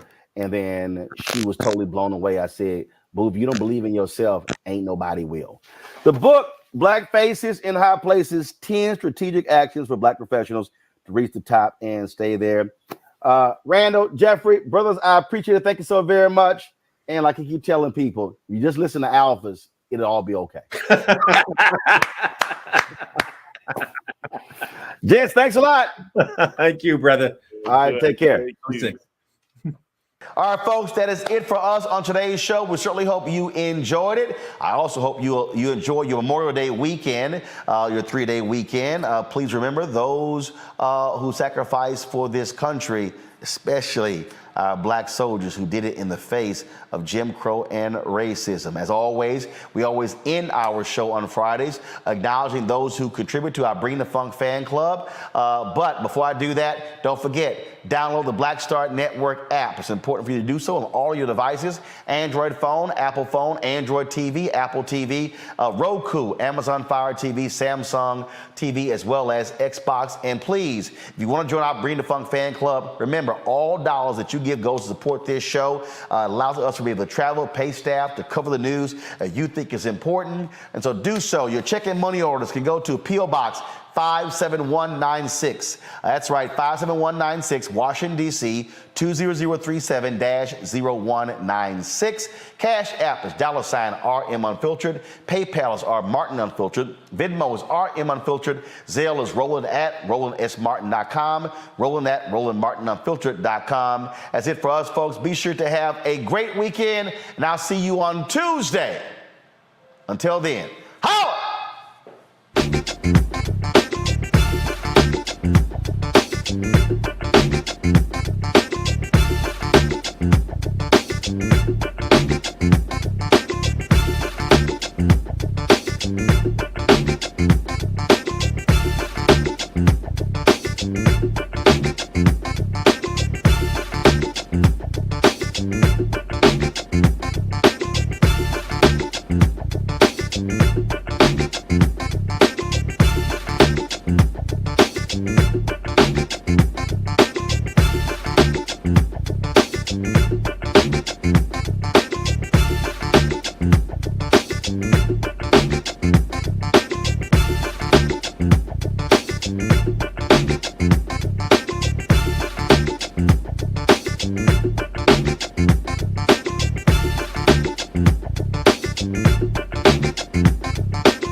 Bye.